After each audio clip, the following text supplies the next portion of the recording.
জীবন গল্পে আমি আরজে কিবরিয়া রয়েছে আপনার সঙ্গে, এবং কথা না বাড়িয়ে আমার যিনি গেস্ট আছেন তার সঙ্গে আজকে পরিচয় করিয়ে দিই। ইন দ্য মিন টাইম যেসব ফর্মালিটিস আছে আমি অনুষ্ঠানের ফাঁকে ফাঁকে বলবো। জি, প্রথমে আপনার নামটা একটু বলেন প্লিজ। আমার নাম মোহাম্মদ জায়েদ হোসেন। জায়েদ হোসেন, জি। বর্তমানে বয়স কত? আমার বয়স বর্তমান 38 বছর বয়স। তো থাকছেন কোথায়? আমার বর্তমান বাসা হচ্ছে মিরপুর ডিওএইচএস-এ। এমনি জন্ম জেলা? জন্ম ঢাকাতেই, পড়াশোনা ঢাকাতেই। ওকে। সো 38 বছর বয়স, নিশ্চয়ই এক্সপেরিয়েন্সও জীবনে বহুত হয়েছে। জি। জীবন গল্প অনুষ্ঠানটা শোনেন কি আপনি, নাকি কারো কাছ থেকে খোঁজ পেয়ে? আমি ওই গাড়িতে শোনা হয়েছে আমার প্রথম ফার্স্ট টাইম। আচ্ছা। তারপর থেকে রেগুলার শুনতাম ইউটিউব থেকে ডাউনলোড করে। আচ্ছা, প্রতিদিনই শোনা হয়। ফাইন। ইউটিউবের কথা যেহেতু চলে আসলো প্রিয় শ্রোতা, আমি অবশ্যই আপনাদেরকে বলবো আমাদের চ্যানেলটি সাবস্ক্রাইব করবার জন্য। ঢাকা FM 90.4 নামে ইউটিউবে সার্চ দিলে আপনি চ্যানেলটি পাবেন। আর আপনি যদি অ্যাড্রেস বারে খোঁজ করেন তাহলে বলবো www.youtube.com/DFM904। অবশ্যই সাবস্ক্রাইব করবেন, পাশাপাশি নোটিফিকেশনটা অন করে রাখবেন, তাহলে আপনি আপডেটেড হতে পারবেন। এবং একই সাথে একটা কথা বলতে চাই, আমাদের এই অনুষ্ঠানটি আপনারা এখন ইউটিউবে প্রিমিয়ার শুনতে পাচ্ছেন, অর্থাৎ রেডিওতে যেভাবে শুনতে পাচ্ছেন এই মুহূর্তে ইউটিউবেও শুনতে পাচ্ছেন। সো ইউটিউবে আপনি গেলে এখন শুনতে পাবেন আমাদের অনুষ্ঠানটি। ওকে, যেটা হয় আর কি, আমরা ছোটবেলা থেকে শুরু করি বা যেখান থেকে আসলে আমাদের গেস্টের বলার ইচ্ছা থাকে সেভাবে ফ্লোর দিই। তো আপনি শুরু করতে পারেন। জি। আমি শুরু করব আজ থেকে 10 বছর আগে, 2008 সাল থেকে শুরু করতে যাচ্ছি আমি। জি না, কিন্তু আপনার শৈশবটা আমরা একটু জানতে চাই। কোথায় জন্মগ্রহণ করেছেন? আমি আমার জন্ম ঢাকাতেই। বাবা গভর্নমেন্ট জব করতেন, সেই হিসেবে মতিঝিল এজিবি কলোনিতে বড় হয়ে ওঠা। পড়াশোনা করেছি মতিঝিল মডেল হাই স্কুল। কয় ভাই বোন ছিলেন? আমরা 4 ভাই 5 বোন। 4 ভাই 5 বোন। জি, 4 ভাই 5 বোন, এবং বাবা গভর্নমেন্ট জব করতেন। জি। আচ্ছা, আপনি বড় সবার? না, আমি বড় না। আমার 5 বোন বড়। আচ্ছা। 1 ভাই বড়, আমি মেজো ভাইদের মধ্যে। ওকে, ঠিক আছে। তো পড়াশোনা করেছি ঢাকায় মতিঝিল মডেল হাই স্কুল, তারপর ঢাকা সিটি কলেজ, জি, তারপর জগন্নাথ। এভাবেই বড় হয়ে ওঠা। তো আমি যেখান থেকে শুরু করতে যাচ্ছি 2008 সাল থেকে। জি। 2008 সালে তখন মোবাইলের বিভিন্ন অপারেটর একটা অপশন চালু করেছিল ভয়েস আড্ডা নামে, 2828 ডায়াল করে আড্ডা মারার জন্য। তো আমি ওখানে রেজিস্ট্রেশন করি। রেজিস্ট্রেশন করে কল করি। তো অপর প্রান্ত থেকে একটা মেয়ে কলটা রিসিভ করে। তখন আপনি কিসে পড়ছেন? তখন আমি বিজনেস করি। মানে পড়াশোনা কমপ্লিট? পড়াশোনা কমপ্লিট, হ্যাঁ, মাস্টার্স কমপ্লিট। মাস্টার্স কমপ্লিট পরের ঘটনা? জি। তো তার আগের ঘটনাগুলো তো আমাদের একটু জানা দরকার। তার আগে স্কুলে যদি বলি, স্কুল লাইফের কথা। আপনি জব করলেন না কেন? মানে কোথাও কোনো জব করলেন না কেন? না, আমাদের বিজনেস হচ্ছে গার্মেন্টস এর। আপনার বাবার গার্মেন্টস এর বিজনেস? বাবার না, আমার ছোট ভাই আছে গার্মেন্টস লাইনে। আচ্ছা, দুজন একসাথে আমরা বিজনেস শুরু করেন। মানে সেই সময় আপনার বিজনেসের বয়স কত? মানে বিজনেস প্রতিষ্ঠানের বয়স কত? বিজনেস শুরু করি 2007 সাল থেকে। 7 সাল থেকে শুরু করেন। আর আপনার ঘটনাটা 2010 সালের? ঘটনা 2008 সালে। 8 সালে, মানে 1 বছরের মাথার ঘটনা। 1 বছরের মাথা। তো আপনার কি প্ল্যান ছিল এটা যে আপনি পড়াশোনা করে বিজনেসই করবেন নাকি জব করবেন? বিজনেসের প্রতি আমার ছোটবেলা থেকে একটা টান ছিল। তো ঠিক আছে, 2828 এর গল্প আপনি বলছিলেন। 2828 এর গল্প অনেকেই জানে, আমি নিজেও শুনেছি, তবে কখনো আমার ট্রাই করা হয়নি আর কি। আচ্ছা, হ্যাঁ, আমিও শুনেছি কয়েকজন এসেছিল এখানে। এই জীবন গল্পে অনেকে এসেছিল, ওদের গল্প শোনা হয়েছে আমার। জি। তো অপর প্রান্ত থেকে একটা মেয়ে কলটা রিসিভ করার পর তার সাথে কথা হাই হ্যালো হয়। মেয়েটা থাকে রংপুর। আচ্ছা। তো তার সাথে কিছুক্ষণ কথা বললাম। তারপর জিজ্ঞেস করলাম আপনি কি করেন? তো মেয়েটা বললো যে সে এসএসসি পরীক্ষা দিবে। আচ্ছা। তো আমি তখন তাকে একটু বকা দিলাম যে এসএসসি পরীক্ষা দিবা, তুমি এখানে রেজিস্ট্রেশন করেছো কেন? তোমার তো বয়স কম, তোমার এখন পড়াশোনা করার বয়স।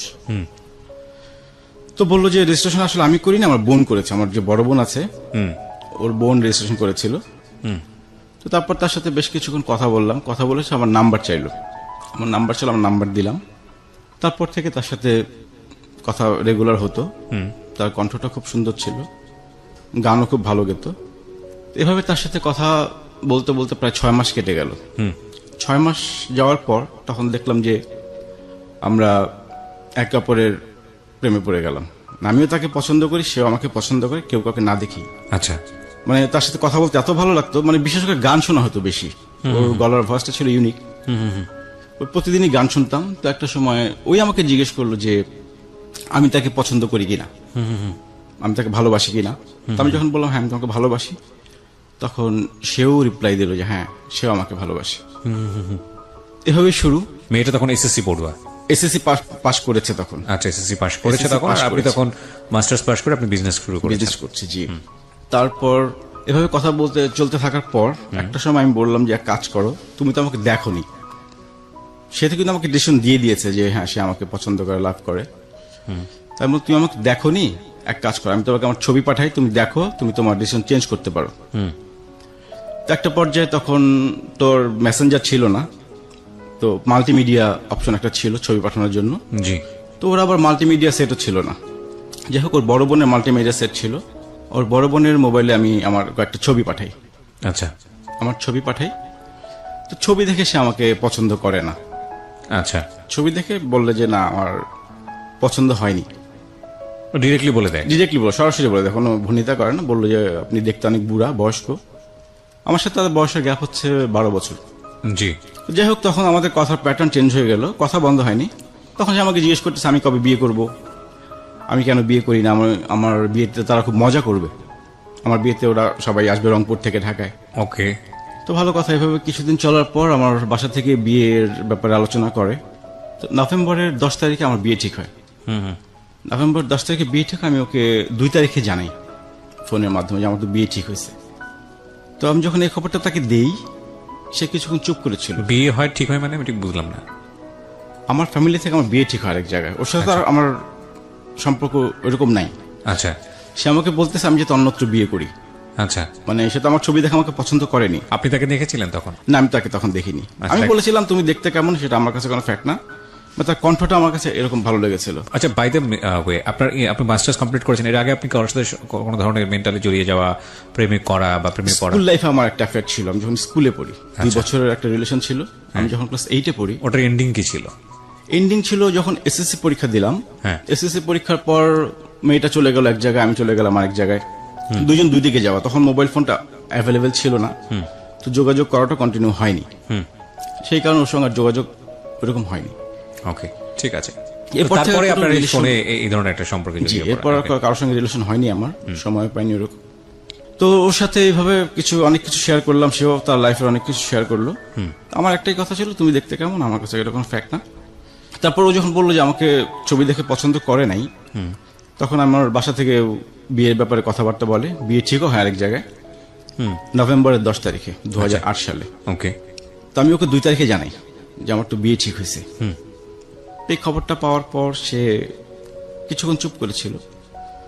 চুপ করে থাকার পর সে 5 মিনিট চুপ করেছিল। তারপর সে কান্না করলো অনেকক্ষণ, হাউমা করে অনেকক্ষণ কান্না করলো, প্রায় আধা ঘন্টার মতো হবে। তো তখন আমি তাকে বললাম যে আমি কি বিয়েটা ক্যান্সেল করবো কিনা, সময় আছে, তুমি যদি বলো আমি বিয়েটা ক্যান্সেল করতে পারি, কিন্তু একটা কথা দিতে হবে তুমি আমাকে ছেড়ে কোথাও যাবা না। এরকম একটা কথা দিলাম, বিয়েটা ক্যান্সেল করবো। তো বললো যে না আসলে আমার তো বয়স ছোট, আমার ডিসিশন দেওয়ার মতো বয়স হয়নি এখনো। তারপর মেয়েটার ফ্যামিলি কি ছিল, মানে মেয়েটার ফ্যামিলি স্ট্যাটাসটা? মেয়েটার ফ্যামিলি স্ট্যাটাস ছিল বাবা একটা সরকারি ব্যাংকের কর্মকর্তা, ওরা 3 বোন, ওরা সবাই রংপুরে থাকতো তখন। ওই কি বড়? ও বড়, ও মেঝো। ও মেঝো, আর ছোট আরেকটা বোন আছে এবং ওর বড়। আচ্ছা, ওর বড় বোন ঢাকা মেডিকেলে পড়তো ওই সময়। ঢাকা মেডিকেলে? মানে ফ্যামিলি তো স্ট্যাটাস তো ভালো। ফ্যামিলি স্ট্যাটাস ভালো, রাইট। তো আপনি এই মেয়েটার প্রতি ইমোশনালি এতটা টাচ হচ্ছিলেন কেন? কারণ যে মেয়েটা আপনার চেয়ে বয়সে এত ছোট এবং যে মেয়েটা আপনাকে পছন্দও করেনি, in fact why are you being so attached? পছন্দ করেনি বলতে সে আমার ছবি দেখে পছন্দ, কিন্তু ছবি দেখার আগে কিন্তু পছন্দ করেছিল। মানে এতটাই পছন্দ করেছিল সে আমাকে ছাড়া কিছু বুঝে না। সেটা ঠিক আছে, আমি সেটা বুঝতে পারছি, ব্লাইন্ড লাভ যেটা হয়। কিন্তু আপনি এতটা অ্যাটাচড ছিলেন কেন? আপনি তো যথেষ্ট ম্যাচিউর ছিলেন। আমার ওই কথা বলতে ভালো লাগতো, তার সাথে কথা বলতে ভালো লাগতো, অনেক কিছু সে বলতো আমাকে, তার গান শুনতাম। আচ্ছা, সেই হিসেবে। নাকি ও যে বয়সে ছোট ছিল এই বিষয়টা আপনি এনজয় করতেন? না, সেরকম কোন এনজয় করা না, কিন্তু ভালো লাগতো কথা বলতে। ম্যাচিউর ভয়েস ছিল, গলার টোনটা ভালো ছিল। আমি কেন বলছি, কারণ ছোটদের কিছু খামখেয়ালি থাকে যেটা বুড়ো বয়সে এসে ভালো লাগে। মানে টু বি অনেস্ট সেরকম কিছু না। সেরকম কিছু ছিল না? সেরকম কিছু ছিল না। ওকে, জাস্ট কথা বলেই ভালো লেগেছিল তার সাথে। ওকে, আমি বলছি কি কারণে, কারণ আপনি একটা বিয়ে ঠিক হয়ে গেছে আপনার, আর যে মেয়েটার সঙ্গে আপনার বিয়ে ঠিক হয়েছে তাকে তো আপনি নিশ্চয়ই দেখেই ঠিক করেছেন। জি। তার মানে এত কিছু দেওয়ার পরে যে মেয়েটাকে আপনি দেখেননি এবং যে মেয়েটাকে আপনাকে দেখার পরে পছন্দ করেনি, সে মেয়েটাকে আপনি বলছেন যে ও যদি সিরিয়াস থাকে তাহলে আপনি বিয়েটা ভেঙে দেবেন। মানে তার মানে আপনি কতটুকু ভয়ঙ্কর রকমের সিরিয়াস এই মেয়েটা? আমি অনেক সিরিয়াস ছিলাম। জি। তারপর আমি অনেক সিরিয়াস ছিলাম। তো তারপর ও যেহেতু ডিসিশন দিল না আমাকে ওই সময়, যে আমাকে যেহেতু পছন্দই করেনি ছবি দেখে, তারপর বিয়ে হয়ে গেল। মেয়েটা তখন তিতুমির কলেজে পড়াশোনা করে, অনার্স ফাইনাল ইয়ারে পড়ে। জি। তো মোটামুটি 3 মাস ভালোই সংসার কাটছিল আমাদের, নতুন সংসার। আপনি হ্যাপি ছিলেন মেয়েটাকে নিয়ে? আমি হ্যাপি ছিলাম। হ্যাপি ছিলেন মানে কমপ্লিটলি আচ্ছা, যে মেয়েটার সঙ্গে আপনি পেন ফ্রেন্ডশিপ, যে মেয়েটার সঙ্গে আপনার ফোনের সম্পর্ক, ওনার নাম কি ছিল? নাম ছিল হানি। হানি। আর যাকে আপনি বিয়ে করলেন, আপনার ওয়াইফ, ওনার নাম কি? ওর নাম হচ্ছে রুবি। তো রুবির সাথে আপনি কমপ্লিটলি হ্যাপি ছিলেন? হ্যাপি ছিলাম। তার মানে হানির সাথে তো কমিউনিকেট করার কোনো প্রশ্নই ওঠে না? না, প্রশ্নই ওঠে না। ওকে, তারপর? 3 মাস পর হানি আমাকে ফোন দেয়। ফোন দিয়ে অনেক কান্নাকাটি করে, সে টিকতে পারতেছে না, তার খুব খারাপ লাগতেছে, সে ঘুমাইতে পারে না, মানে সে সুইসাইড করবে এরকম একটা পজিশন তার। 3 মাস পরে ফোন দিয়ে? 3 মাস পর। 3 মাসে আমার সঙ্গে কোনো যোগাযোগ করেনি, আমিও করিনি। তো সে সুইসাইড করবে, সে আমার থেকে ক্ষমা চায় যে আমাকে মাফ করে দিও, এরকম অনেক কিছু। তো আমি তাকে বুঝালাম যে আসলে এটা তো সমাধান না, সুইসাইড এটা কেমন কথা। সে প্রতিদিন ব্লেড নিয়ে ঘুমাতো রাতের বেলা। এগুলো আপনাকে বলেছে সে? এগুলি বলেছেন। আপনি তো দেখেন নাই? না না, রাইট। হাতে রক কেটে দিবে একটা আস্তে করে, আর আমি কোনো খোঁজ খবর পাবো না। এগুলো বলে বলে আপনাকে? এগুলো বলে বলে, হ্যাঁ। তা আমি এখন পড়লাম টেনশন, এখন যদি সুইসাইড করো তাহলে তো সমস্যা হবে আমার, যে আমার কারণে সে সুইসাইড করছে, আমি নিজেকেও ক্ষমা করতে পারবো না। তো এভাবে তার সাথে কথা বলতে থাকলাম, বুঝাতে থাকলাম, প্রতিদিনই একই কথা যে সে সুইসাইড করবে, সে টিকতে পারতেছে না। লাস্টে এমন একটা পর্যায়ে চলে আসে, সে আমার সেকেন্ড ওয়াইফ হবে, এরকম একটা অফার করে? এরকম একটা অফার করে। তা আমি তখন কিছু বললাম, সেটা তো সম্ভব না, বিয়ে করে ফেলছি না, আগে কেন বলনি আমাকে, আমি তো অপশন দিয়েছিলাম। তো সে এভাবে কথা বলতে বলতে একটা সময় আমার ওয়াইফের সাথে কথা বলে। কিভাবে কথা বললো? ঘটনাটা কি ছিল? ঘটনা ছিল আমার ওয়াইফের সাথে কথা বলবে। আচ্ছা, তারপর আপনি কি করলেন? তারপর আমি ওয়াইফকে দিলাম যে আমার ছোট একটা ফ্রেন্ড, মোবাইলে পরিচয়, ওয়াইফকে খুলে বলছি, অন্য কিছু বললেন, জাস্ট বলছি কথা হয় ওর সাথে। আপনার তার মানে আপনি হানির সঙ্গে আগে প্ল্যান করেছিলেন যে যে আপনার পরিচয়, তোমার পরিচয় করে দিব আমার বন্ধু হিসেবে, সেই হিসেবে তুমি কথা বলতে পারো? ও বলছিল যে ভাবির সাথে কথা বলবে, হ্যাঁ, যে একটু ভাবির সাথে কথা বলবো, কেমন মানুষ। কিন্তু কথা বলাটা আপনার জন্য তো রিস্কি ছিল। আপনি নিশ্চয়ই হানিকে কোনো না কোনো ভাবে ম্যানেজ করে, যাতে সে চিনতে না পারে, বুঝতে না পারে, এরকম ভাবে তো আপনি ওয়াইফের সঙ্গে কথা বলিয়েছেন? সেরকম না, সে বলেছিল আমার ওয়াইফের সাথে কথা বলে তার ইচ্ছা, যে আমার ওয়াইফের সাথে তার অনেকদিন ইচ্ছা কথা বলবে। কেমন বিষয়টা আপনার জন্য রিস্কি না? আপনার জন্য সে যদি ফোন করে দিত ওয়াইফকে, যদি কোনো কিছু বলে দেবে, কিছু একটা হয়ে যেত, তখন সেরকম কোনো রিস্ক আমি মনে করিনি। কেন মনে করেননি? কারণ বলার তো কোনো প্রশ্নই আসে না, আমি বিয়ে করে ফেলছি এখন, আর তার সাথে আমার অমন কোনো রিলেশন তো ছিল না, যাকে আমি দেখিনি এখনো। ওকে, তারপর? তারপর ওয়াইফের সাথে কথা বলতো, ওয়াইফের সাথে খুব ভালো একটা রিলেশন তৈরি হলো, মাঝে মাঝে ফোন দিত। তো একটা সময় আমার ওয়াইফ বুঝতে পারে যে মেয়েটা আমার প্রতি কিছুটা দুর্বল। যেমন আমি সিগারেট খাই, আমার সিগারেট খেতে মানা করে দেয়। আমার ওয়াইফ জানে আমি সিগারেট খাই, কিন্তু ও ওখান থেকে ইনস্ট্রাকশন দিত আমি খুব বেশি সিগারেট খাই। আমার ঠান্ডা লাগলো একটু টেক কেয়ার করতে বলতো, ঠান্ডা লাগছে, মানে এই ধরনের অতি বাড়াবাড়ি। তো ওয়াইফ একটা সময় বিরক্ত হয়ে গেল, তো বিরক্ত হয়ে আমাকে বললো যে এই মেয়ে যাতে তোমাকে নেক্সট টাইম ফোন না দেয়। ওকে ওকে। তখন আমি তো ওকে বলতে পারতেছি না ফোন না দেওয়ার জন্য, ইনকেস যদি কোনো দুর্ঘটনা ঘটিয়ে ফেলে, আমার মাথায় টেনশন হচ্ছে সেটা। তারপর যোগাযোগ এভাবেই চললো কিছুদিন। ও ফোন দিত, আমি তখন বাইরে গিয়ে কথা বলতাম। এতদিন তো বাসায় কথা বলছি, ওর সামনে, ওয়াইফের সামনে কথা বলেছি, ও কিছু মনে করেনি। কিন্তু যখন ও নিষেধ করে দিল, তখন কথাটা বলতাম বাসায় বাইরে গিয়ে। এভাবে সে আস্তে আস্তে রাত 2টার সময় ফোন দিত, রাত 3টার সময় ফোন দিত। এটা হয়তো ওর একটু হ্যালুসিনেশনের প্রবলেম ছিল, এই কারণে আমি যেটা পরে বুঝতে পেরেছি। হ্যালুসিনেশন বলতে? ও নিজের অজান্তেই ফোনটা দিত, ও বুঝতো না যে আমাকে ফোন দিচ্ছে। তো ফোন করে আপনি রাত 2টার সময় আপনার ওয়াইফের পাশ থেকে উঠে গিয়ে বাইরে গিয়ে কথা বলতেন? না, তখন কথা বলতো, কেটে দিতাম, তখন বন্ধ করে দিতাম মোবাইলটা। কিন্তু আমার ওয়াইফ তো দেখতো কে ফোন করছে, নাম্বারটা কার। তো এই নিয়ে এসে আমার বাসায় আম্মার কাছে বিচারও দেয়। আমার ওয়াইফ যে আমার একটা মেয়ের সাথে এরকম সম্পর্ক আছে। তেভাবে সে আস্তে, মানে আমাদের নিজেদেরও কিছু দ্বন্দ্ব ছিল, দুজনের ওয়াইফের সাথেও কিছু বনিবনা হচ্ছিল না। একটা পর্যায়ে সে আমার বাসা থেকে চলে যায়। আচ্ছা, সংসার শুরু করে কতদিন পরে ঘটনা? এটা 6 মাস পরে। আচ্ছা। তো চলে যাওয়ার পর আবার ফোনে যোগাযোগ হয়, আসতে বলি, বোঝাতে বলি, আসে না। এর মধ্যে আমার ফ্রেন্ড একটা বিয়ে করবে, ওর বিয়ের গায়ে হলুদের প্রোগ্রাম, তো ওখানে আমার ফ্যামিলি সবাই দাওয়াত দেয়। তাই আমি বলছি আমার ওয়াইফ তো এখন বাবার বাড়ি, তুই একটু ফোন দিয়ে বল ও যাতে ওখানে আসে। তো আসতে রাজি হয় আপনার ওয়াইফ? ওকে। সে বললো যে আসবে। তো আমি ও ওয়াইফকে নিয়ে ফ্রেন্ডের বাসায় গেলাম গায়ে হলুদে।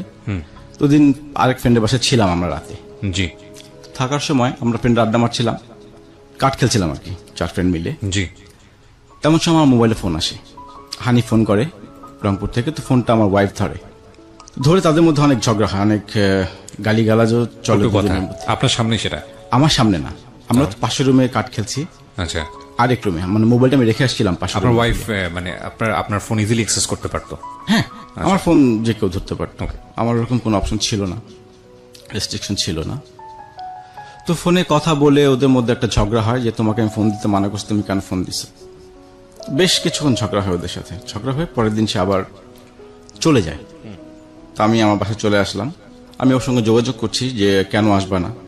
তার এক কথা, সে আসবে না আমার সঙ্গে, সে সংসার করবে না। তো বসলাম, ফ্যামিলিগতভাবে বসলাম, ফ্যামিলিগতভাবে বসেও সিদ্ধান্তে আসা হলো না যে না, সে আমার সংসার করবেই না, করবে না। অনেক দিন দরবার করার পরও একটা পর্যায়ে আমাদের ডিভোর্স হয়ে যায়। সেটা হচ্ছে 2010 সালের জানুয়ারি মাসে। আপনার ফল্ট কি ছিল? আমার ফল ছিল যে আমি ফোনে কথা বলি। কেন বলেছেন? কেন বলেছি, ওই যে মেয়েটা সুইসাইড করবে, আমার মাথায় চিন্তা ছিল সেটাই। হু কেয়ারস? আমার ওয়াইফের একই কথা ছিল যে ও সুইসাইড করবে, তোমার কি? এক্স্যাক্টলি, তার একটা কথাই ছিল। আমি চিন্তা করছি ইনকেস যদি সুইসাইড করে ফেলে সেক্ষেত্রে আমি তো নিজেকে, it was not the answer. The answer was you were actually emotionally attached with her. আপনি তখনও তাকে লাভ করেছেন, এটা অস্বীকার করার কোনো উপায় নাই। এবং এই সুইসাইডটা আপনার জন্য কোনো ফ্যাক্টই হতো না যদি না আপনি তাকে লাভ করতেন। সো আপনার জন্য ফ্যাক্ট ছিল, আসলে আপনি তাকে তখন লাভ করেছেন। জি, it was a big fault in your life. Because কেন, মানে একটা মেয়েকে লাভ করেন আপনি, সেই অবস্থায় আপনি একটা মেয়েকে বিয়ে করতে গেলেন, সেই মেয়েটাকে আপনি চিন্তাও করলেন না তাকে লাইফে নিয়ে আসার পরে কি হবে। অ্যান্ড দেন মেয়েটা আপনার সঙ্গে কন্ট্যাক্ট করা শুরু করলো। ও তো ইমোশনালি বাচ্চা, বুঝলাম যে ঠিক আছে, কিন্তু আপনি তো বয়সে অনেক বেশি ম্যাচিউর ছিলেন। আপনি এই ধরনের একটা ভুল সিদ্ধান্ত কেন নিলেন?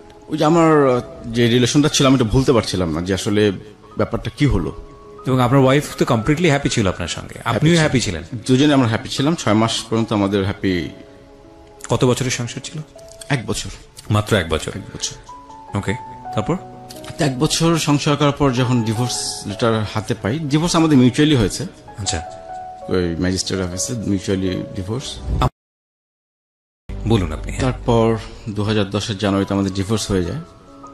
তো ডিভোর্স হওয়ার পর, ডিভোর্স হওয়ার আগে কি হানি জানতো বিষয়টা যে আপনারা ডিভোর্সের দিকে যাচ্ছেন? হ্যাঁ, জানতো। এবং তাতে তার কি সম্মতি ছিল? সে তো আমার সেকেন্ড ওয়াইফ হতেই চেয়েছিল। আচ্ছা, so she was happy. She was happy. এবং আপনিও মনে মনে এটাকে তেমন একটা বেশি খুব দেননি যে ঠিক আছে হলে হবে, হানি তো আছি আপনার। হ্যাঁ, আমার ওই রকমই ছিল, মানে আমার ফল্ট ছিল আপনার জন্য। না, ফল্ট অফ কোর্স, যে কারণে আপনি আজকে এখানে স্বীকারও করতে এসেছেন। কিন্তু তখনও কি আপনি হানিকে দেখেছেন? তখন আমি দেখিনি। সাচ আ ব্লাইন্ড আমি তখনও তাকে দেখিনি। তার কথার এত পাওয়ার ছিল, মানে এত ভালো লাগতো কথা, মানে ও যা বলতো আমি মানে কি বলবো এটাকে, মোহবিষ্ট হয়ে যেতেন। হিপনোটাইজ যেরকম হয় সেরকম হতাম। আজকে শুনে নিন যারা শুনছেন এই জীবন গল্পটা, যে একটা ভোকালের পাওয়ার কতখানি। এবং এই মিষ্ট মিষ্ট কথা শুনে নিজের মধ্যে এমন কিছু তৈরি করেন না অপর পক্ষে যিনি কথা বলছে তার সম্পর্কে, যাতে করে আপনি নিজে শেষ হয়ে যান। বলেন তারপর কি হলো? তারপর সে 2010-এ এইচএসসি পরীক্ষা দেয়। এইচএসসি পরীক্ষার পর আমি আবার একটা অ্যাক্সিডেন্ট করি বাইকে। আমার পা ভেঙে যায়। তো কেউ একজন বলেছিল আমাকে রংপুরে একটা তেল পাওয়া যায়, হাড় ভাঙার তেল পাওয়া যায়। আচ্ছা, তো আমি তখন যাই, রংপুর যাই তেলটা আনতে। এ ফাঁকে ওর সঙ্গে দেখা করার ইচ্ছা ছিল, তো ওর বাসায় যাই সরাসরি। আচ্ছা, ও সরাসরি বাসায় যেতে পারে। কত বছরের সম্পর্কের পরে বাছাই গেলেন? এটা 2008 থেকে 2010। 2008 থেকে 2010-এর দিকে গিয়ে 2 বছর পরে ওর 2 বছর। আচ্ছা, 2 বছর পর ও বাইরে আসতে পারবে না, মানে বাসা থেকে বাইরে আসতে পারবে না। তো সে বললো যে বাসায় যাওয়ার জন্য। ইন দ্য মিনিট ওর বাসায় কি সবাই জানতো যে আপনার এরকম একটা ওর বাসায় সবাই জানে, আমার সাথে কথা বলে। আচ্ছা, কিন্তু আপনার সঙ্গে আমার বিয়ে হয়েছে সেটাও জানে। এরকম একটা সম্পর্ক আছে সেটা জানে না? না, সম্পর্ক আছে সেটা জানে, জাস্ট জানে যে একটা বড় ভাই আছে। আমি বিভিন্ন সময় গিফট পাঠাতাম। গিফটও পাঠাতেন? গিফট পাঠাতাম। কি ধরনের গিফট পাঠাতেন? প্রথম গিফটটা পাঠাই যখন এসএসসি রেজাল্ট করলো, গোল্ডেন জিপিএ পেলো।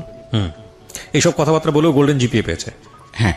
বাহ, মেরিটোরিয়াস স্টুডেন্ট, রেজাল্ট ভালো করেছে। তো গোল্ডেন জিপিএ পেলো। তো আমি তখন কিছু গিফট পাঠালাম, কিছু কাপড় চোপড় বা কিছু গিফট আইটেম এইসব। তো যেহেতু বাসায় যেহেতু সবাই তো জানতো যে গিফটটা কে পাঠিয়েছে, তো বাসায় জানতো যে একটা বড় ভাইয়ের সাথে কথা বলে, ভাইয়ের সাথে কথা বলে। তো বাসায় যখন যাই তখন তো জানে যে আমি যে ম্যারিড। দুপুরে খাওয়া দাওয়া করি ওর বাসায়। ফার্স্ট টাইম আপনি তাকে দেখলেন? ফার্স্ট টাইম দেখলাম। সো দেখার পরে ইমপ্রেশনটা কি ছিল, কেমন লাগলো? দেখার পর আমি আসলে যেভাবে কল্পনা করেছিলাম ঠিক সেরকমই, মানে ও যে বর্ণনা দিয়েছিল, কিন্তু একটু ইম্যাচিউর ছিল, মানে দেখতে।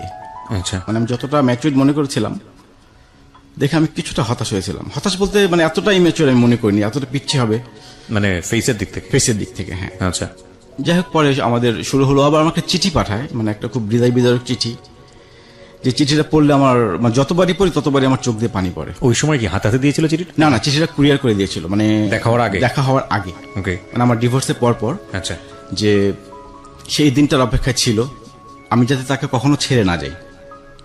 সে অনেক সাধনা করে আমাকে পেয়েছে, সে মানে আমি তাকে ছেড়ে কখনো যাব না। আমি তাকে কথা দিয়েছিলাম যে না, আমি আর কখনোই তোমাকে ছেড়ে যাব না এখান থেকে। তারপর শুরু হলো ওর সাথে আবার যোগাযোগ। তারপর 2010-এ ঢাকায় আসে অ্যাডমিশন দেওয়ার জন্য, ঢাকা ইউনিভার্সিটিতে, তারপর ঢাকা মেডিকেলে বিভিন্ন জায়গায় অ্যাডমিশন দেয়। তো আমি সাথেই ছিলাম। ও থাকতো ওর বান্ধবীর বাসায়, কিন্তু আমার সাথে যেত। ও তো ভাই নেই, ওর বোন ছিল ঢাকাতে, কিন্তু আমার সাথে যেত। এভাবে যেতে যেতে ওর ঢাকাতে হলো না কোথাও অ্যাডমিশন। ও অ্যাডমিশন নেয় ময়মনসিংহ বাংলাদেশ এগ্রিকালচার ইউনিভার্সিটিতে। না না, বাসায় গিয়ে কি হলো আমাকে একটু ইন ডিটেইল বলেন না। বাসায় গিয়ে খাওয়া দাওয়া করার পুরো ঘটনাটা কি ঘটলো, কিভাবে বিদায় নিলেন, শুনি বিষয়টা। বাসায় তো মিষ্টি নিয়ে গেলাম, মিষ্টি আম এসব নিয়ে গেলাম, নিয়ে ও সবার সাথে পরিচয় হলাম। বাসায় ওর বাবা ছিল না, ওর মা ছিল, ওর বোন ছিল, ছোট বোন ছিল। পরিচয় হলাম, দুপুরে খাওয়া দাওয়া করলাম একসাথে। ও রান্না করেছিল আমার জন্য স্পেশালি। রান্না করে বিকেলের দিকে আমি আবার ওখান থেকে ব্যাক করি ঢাকার দিকে। আচ্ছা, সকালে গিয়ে নেমেছি। আপনাদের সঙ্গে কোনো কথাবার্তা হয়নি? পার্সোনালি কথাবার্তা হয়নি? পার্সোনালি কথাবার্তা ড্রয়িং রুমে হয়েছে। আচ্ছা, যে ড্রয়িং রুম, ওখানেই কথাবার্তা হয়েছে। তো আম্মু আসছে গেছে এই পাশ দিয়ে, বোন আসছে গেছে এই পাশ দিয়ে, কিন্তু ওইভাবে কথাবার্তা হয়েছে। ওই তার সাথে আমার প্রথম দেখা। তারপর বিকেলে চলে আসলাম ঢাকাতে। ঢাকাতে চলে আসার পর আবার তার সঙ্গে ফোনে যোগাযোগ। এমনও দিন গেছে যে কথা বলতে বলতে সকাল হয়ে গেছে। আচ্ছা, এসএসসি আর ইন্টার পড়ুয়া একটা মেয়ে কথা বলতে বলতে ভোর বানিয়ে ফেলছে, ওর বাবা মা এগুলো খেয়াল করতো না? ও ওর বোনের সঙ্গে, ওর বোন জানতো যে আমার সাথে কথা বলে। বাসায় ওর সমস্যা কি, বাসায় অতটা যোগাযোগ ছিল না কারোর সাথে, মানে মা বাবার সাথে মেয়ে, বোনের সাথে বোন, একটা ডিটাচ ছিল। জি, সেই কারণে কথাটা আমার সাথে বেশি হয়েছে। ওর বড় বোনও জানতো আমার সাথে কথা বলে, কিন্তু বড় বোন কিছু বলেনি কখনো। বড় বোনের সাথে আমার মোবাইলেও কথা হয়েছে একবার, মানে আমি ফোন দিয়েছি, বড় বোন ধরেছিল ফোনটা, তখন তার সাথে আমার কথা হয়েছে। এভাবে চলছিল। তো ওর অ্যাডমিশন হলো ময়মনসিংহ বাংলাদেশ এগ্রিকালচার ইউনিভার্সিটিতে। তারপর তো আমার যোগাযোগ, আমি প্রতি সপ্তাহে যেতাম ঢাকা থেকে ময়মনসিংহ। গিয়ে কি করতেন? গিয়ে আমি গাড়ি ড্রাইভ করে যেতাম। নিজের গাড়ি ছিল? নিজের গাড়ি, জি। আচ্ছা, নিজের গাড়ি নিয়ে যেতাম ড্রাইভ করে। তো সবার সঙ্গে পরিচয় হলো প্রথম যখন গেলাম, বান্ধবী ফ্রেন্ডের সাথে পরিচয় হলো। দুপুরে খাওয়া দাওয়া করতাম একসাথে, খাওয়া দাওয়া করে একটু নদীর পাড়ে ঘুরতাম। তারপর একটা লেক ছিল, ওই লেকের পাশে বসে থাকতাম। আবার রাতে বেলা চলে আসতাম সন্ধ্যার পরে। তো প্রতি সপ্তাহে যেতাম, অ্যাটলিস্ট মাসে 2 বার যেতাম আমি। সারাদিন থেকে বিকেলে চলে আসতাম। মাঝে মাঝে হলে থাকতাম, ও থাকার কথা বলতো, ওর যে ফ্রেন্ডরা আছে। তো আমার আবার হলের প্রতি একটা দুর্বলতা ছিল সবসময়, যে ঢাকায় বড় হয়েছে, হলে থাকিনি কখনো। তো এই লাইফটা খুব এনজয় করতাম। হলে ওর ফ্রেন্ডের সঙ্গে ভালো আড্ডা মারতাম, সারা রাত কাট খেলতাম, পরের দিন ওর সাথে ঘুরে আবার চলে আসতাম ঢাকাতে। আচ্ছা, এভাবে চলতে চলতে 2011 সাল চলে আসলো। 2011-তে আমার এক ফ্রেন্ড বিয়ে করবে চিটাগং। তো ফ্রেন্ড আমাকে দাওয়াত করে, তো জানে যে আমি চিটাগং যাবো বিয়ে খেতে। তো বায়না ধরলো যে ও যাবে আমার সাথে। আচ্ছা, চিটাগং। তো চিটাগং যাবে, তখন ফ্রেন্ডকে বললাম যে ও তো যেতে যাচ্ছে। বলে অসুবিধা নেই, আমার আরেকটা ফ্রেন্ড আছে, ওর শালি হিসেবে যাবে। তো গেল, চিটাগং গেল, আমরা একসাথেই গেলাম, কিন্তু সবাইকে পরিচয় করে দিলাম আমার ফ্রেন্ডের শালি। ওকে। এবং রাতে ছিল ফ্রেন্ডের ওয়াইফের সাথেই ছিল। ওকে, চিটাগং। তো চিটাগং আমরা 4 দিন ছিলাম। 4 দিন ঘুরলাম, পতেঙ্গা, তারপর ফয়েজ লেক, যা যা আছে 4 দিন ঘুরে টুরে আবার চলে আসলাম। ওকে আমি ময়মনসিংহ দিয়ে আবার ঢাকা ব্যাক করলাম। জি। এভাবে চলতে চলতে ওর ভার্সিটিতে একটা সংগঠন আছে, অঙ্কুর কালচারাল অর্গানাইজেশন, ও ওখানে যুক্ত হয়। আচ্ছা। তা আমার আবার সমস্যা নাই, আমি আবার সাংস্কৃতিক মনা, গান বাজনা পছন্দ করি। তো আমাকে বললো যে আমি যে একটা অর্গানাইজেশন যুক্ত হয়েছি, তুমি কি বললাম? সে অসুবিধা নেই, ভালো। 11 শেষের দিকে মনে হয় ওদের একটা প্রোগ্রাম ছিল, পারফর্ম করবে, নাচ করবে, একটা গান গাবে। আচ্ছা। তো আমি যথারীতি গেলাম প্রোগ্রাম দেখতে। প্রোগ্রাম দেখে চলে আসলাম, ভালো পারফর্ম করলো ওখানে। এর মধ্যে যেতে যেতে ওর ফ্রেন্ডদের সাথে ভালো একটা আন্ডারস্ট্যান্ডিং তৈরি হয়ে গেল আমার, বা ফ্রেন্ড বা সিনিয়র ভাই। তো সবার সাথে ভালো পরিচয় হলো, ভাই বোনের সম্পর্ক সবার সাথে। তারপর আসলো 2012 সাল। 2012-তে আমরা 3 ফ্রেন্ড মিলে ঘুরতে যাই। আচ্ছা।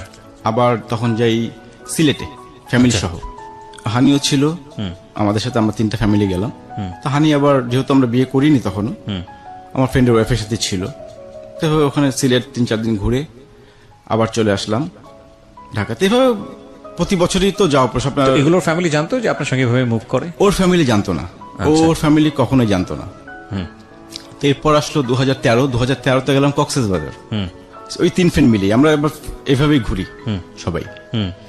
কক্সবাজার ঘুরে আসার পর 2013-তে একদিন ফোন দিয়ে বললো যে ওর বান্ধবী একটা বিয়ে করবে।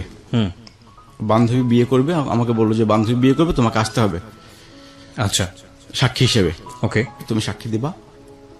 তো আমি বললাম বিয়ে করে ভালো কথা, তো বান্ধবীকে দাও, বান্ধবীর সাথে কথা বলি। তো বান্ধবীর সাথে কথা বললাম, বললো যে ভাই আসলে সিদ্ধান্ত নিয়েছি যে বিয়ে করবো। তাই আমি বললাম যে যেহেতু আমি বড় ভাই, আমার তো কিছু বলার আছে ওখানে। তো বললাম যে তোমাকে কি প্রেশার দিচ্ছে নাকি বিয়ে করার জন্য, আর সিদ্ধান্তটা কি ভেবে চিন্তে নিছো? এটা কিন্তু একটা বিশাল ব্যাপার, বিয়ে। তো বললো যে হ্যাঁ ভাইয়া সবকিছু চিন্তা ভাবনা করেই নিচ্ছি, আমরা এখন কোনো ফ্যামিলিকে জানাবো না, জাস্ট বিয়ে করে রাখবো। তো যথারীতি গেলাম, ময়মনসিংহ গেলাম, বিয়ে হয়ে গেল দুজনের কাজী অফিসে। জি, বিয়ে হয়ে গেল পর আমি আবার চলে আসলাম ঢাকাতে। এভাবে আরো কিছুদিন যাওয়ার পর প্রায় 6 মাস পর, 6 মাস পর ওর আরেকটা বান্ধবী বিয়ে করবে। আমি বললাম তোমরা কি শুরু করলা, এই কয়দিন পর পর বিয়ে করতেছে, আমরা কবে বিয়ে করব? আমাদেরও তো বিয়ে করতে হবে। তো বললো যে আমরা করব। তারপর ওর বান্ধবীর সাথে কথা বললাম যে ওর যেহেতু ওর বয়ফ্রেন্ডকে আমি চিনতাম, ওর ফ্রেন্ড। জি, তো বললাম যে ঠিক আছে আমি আসতেছি।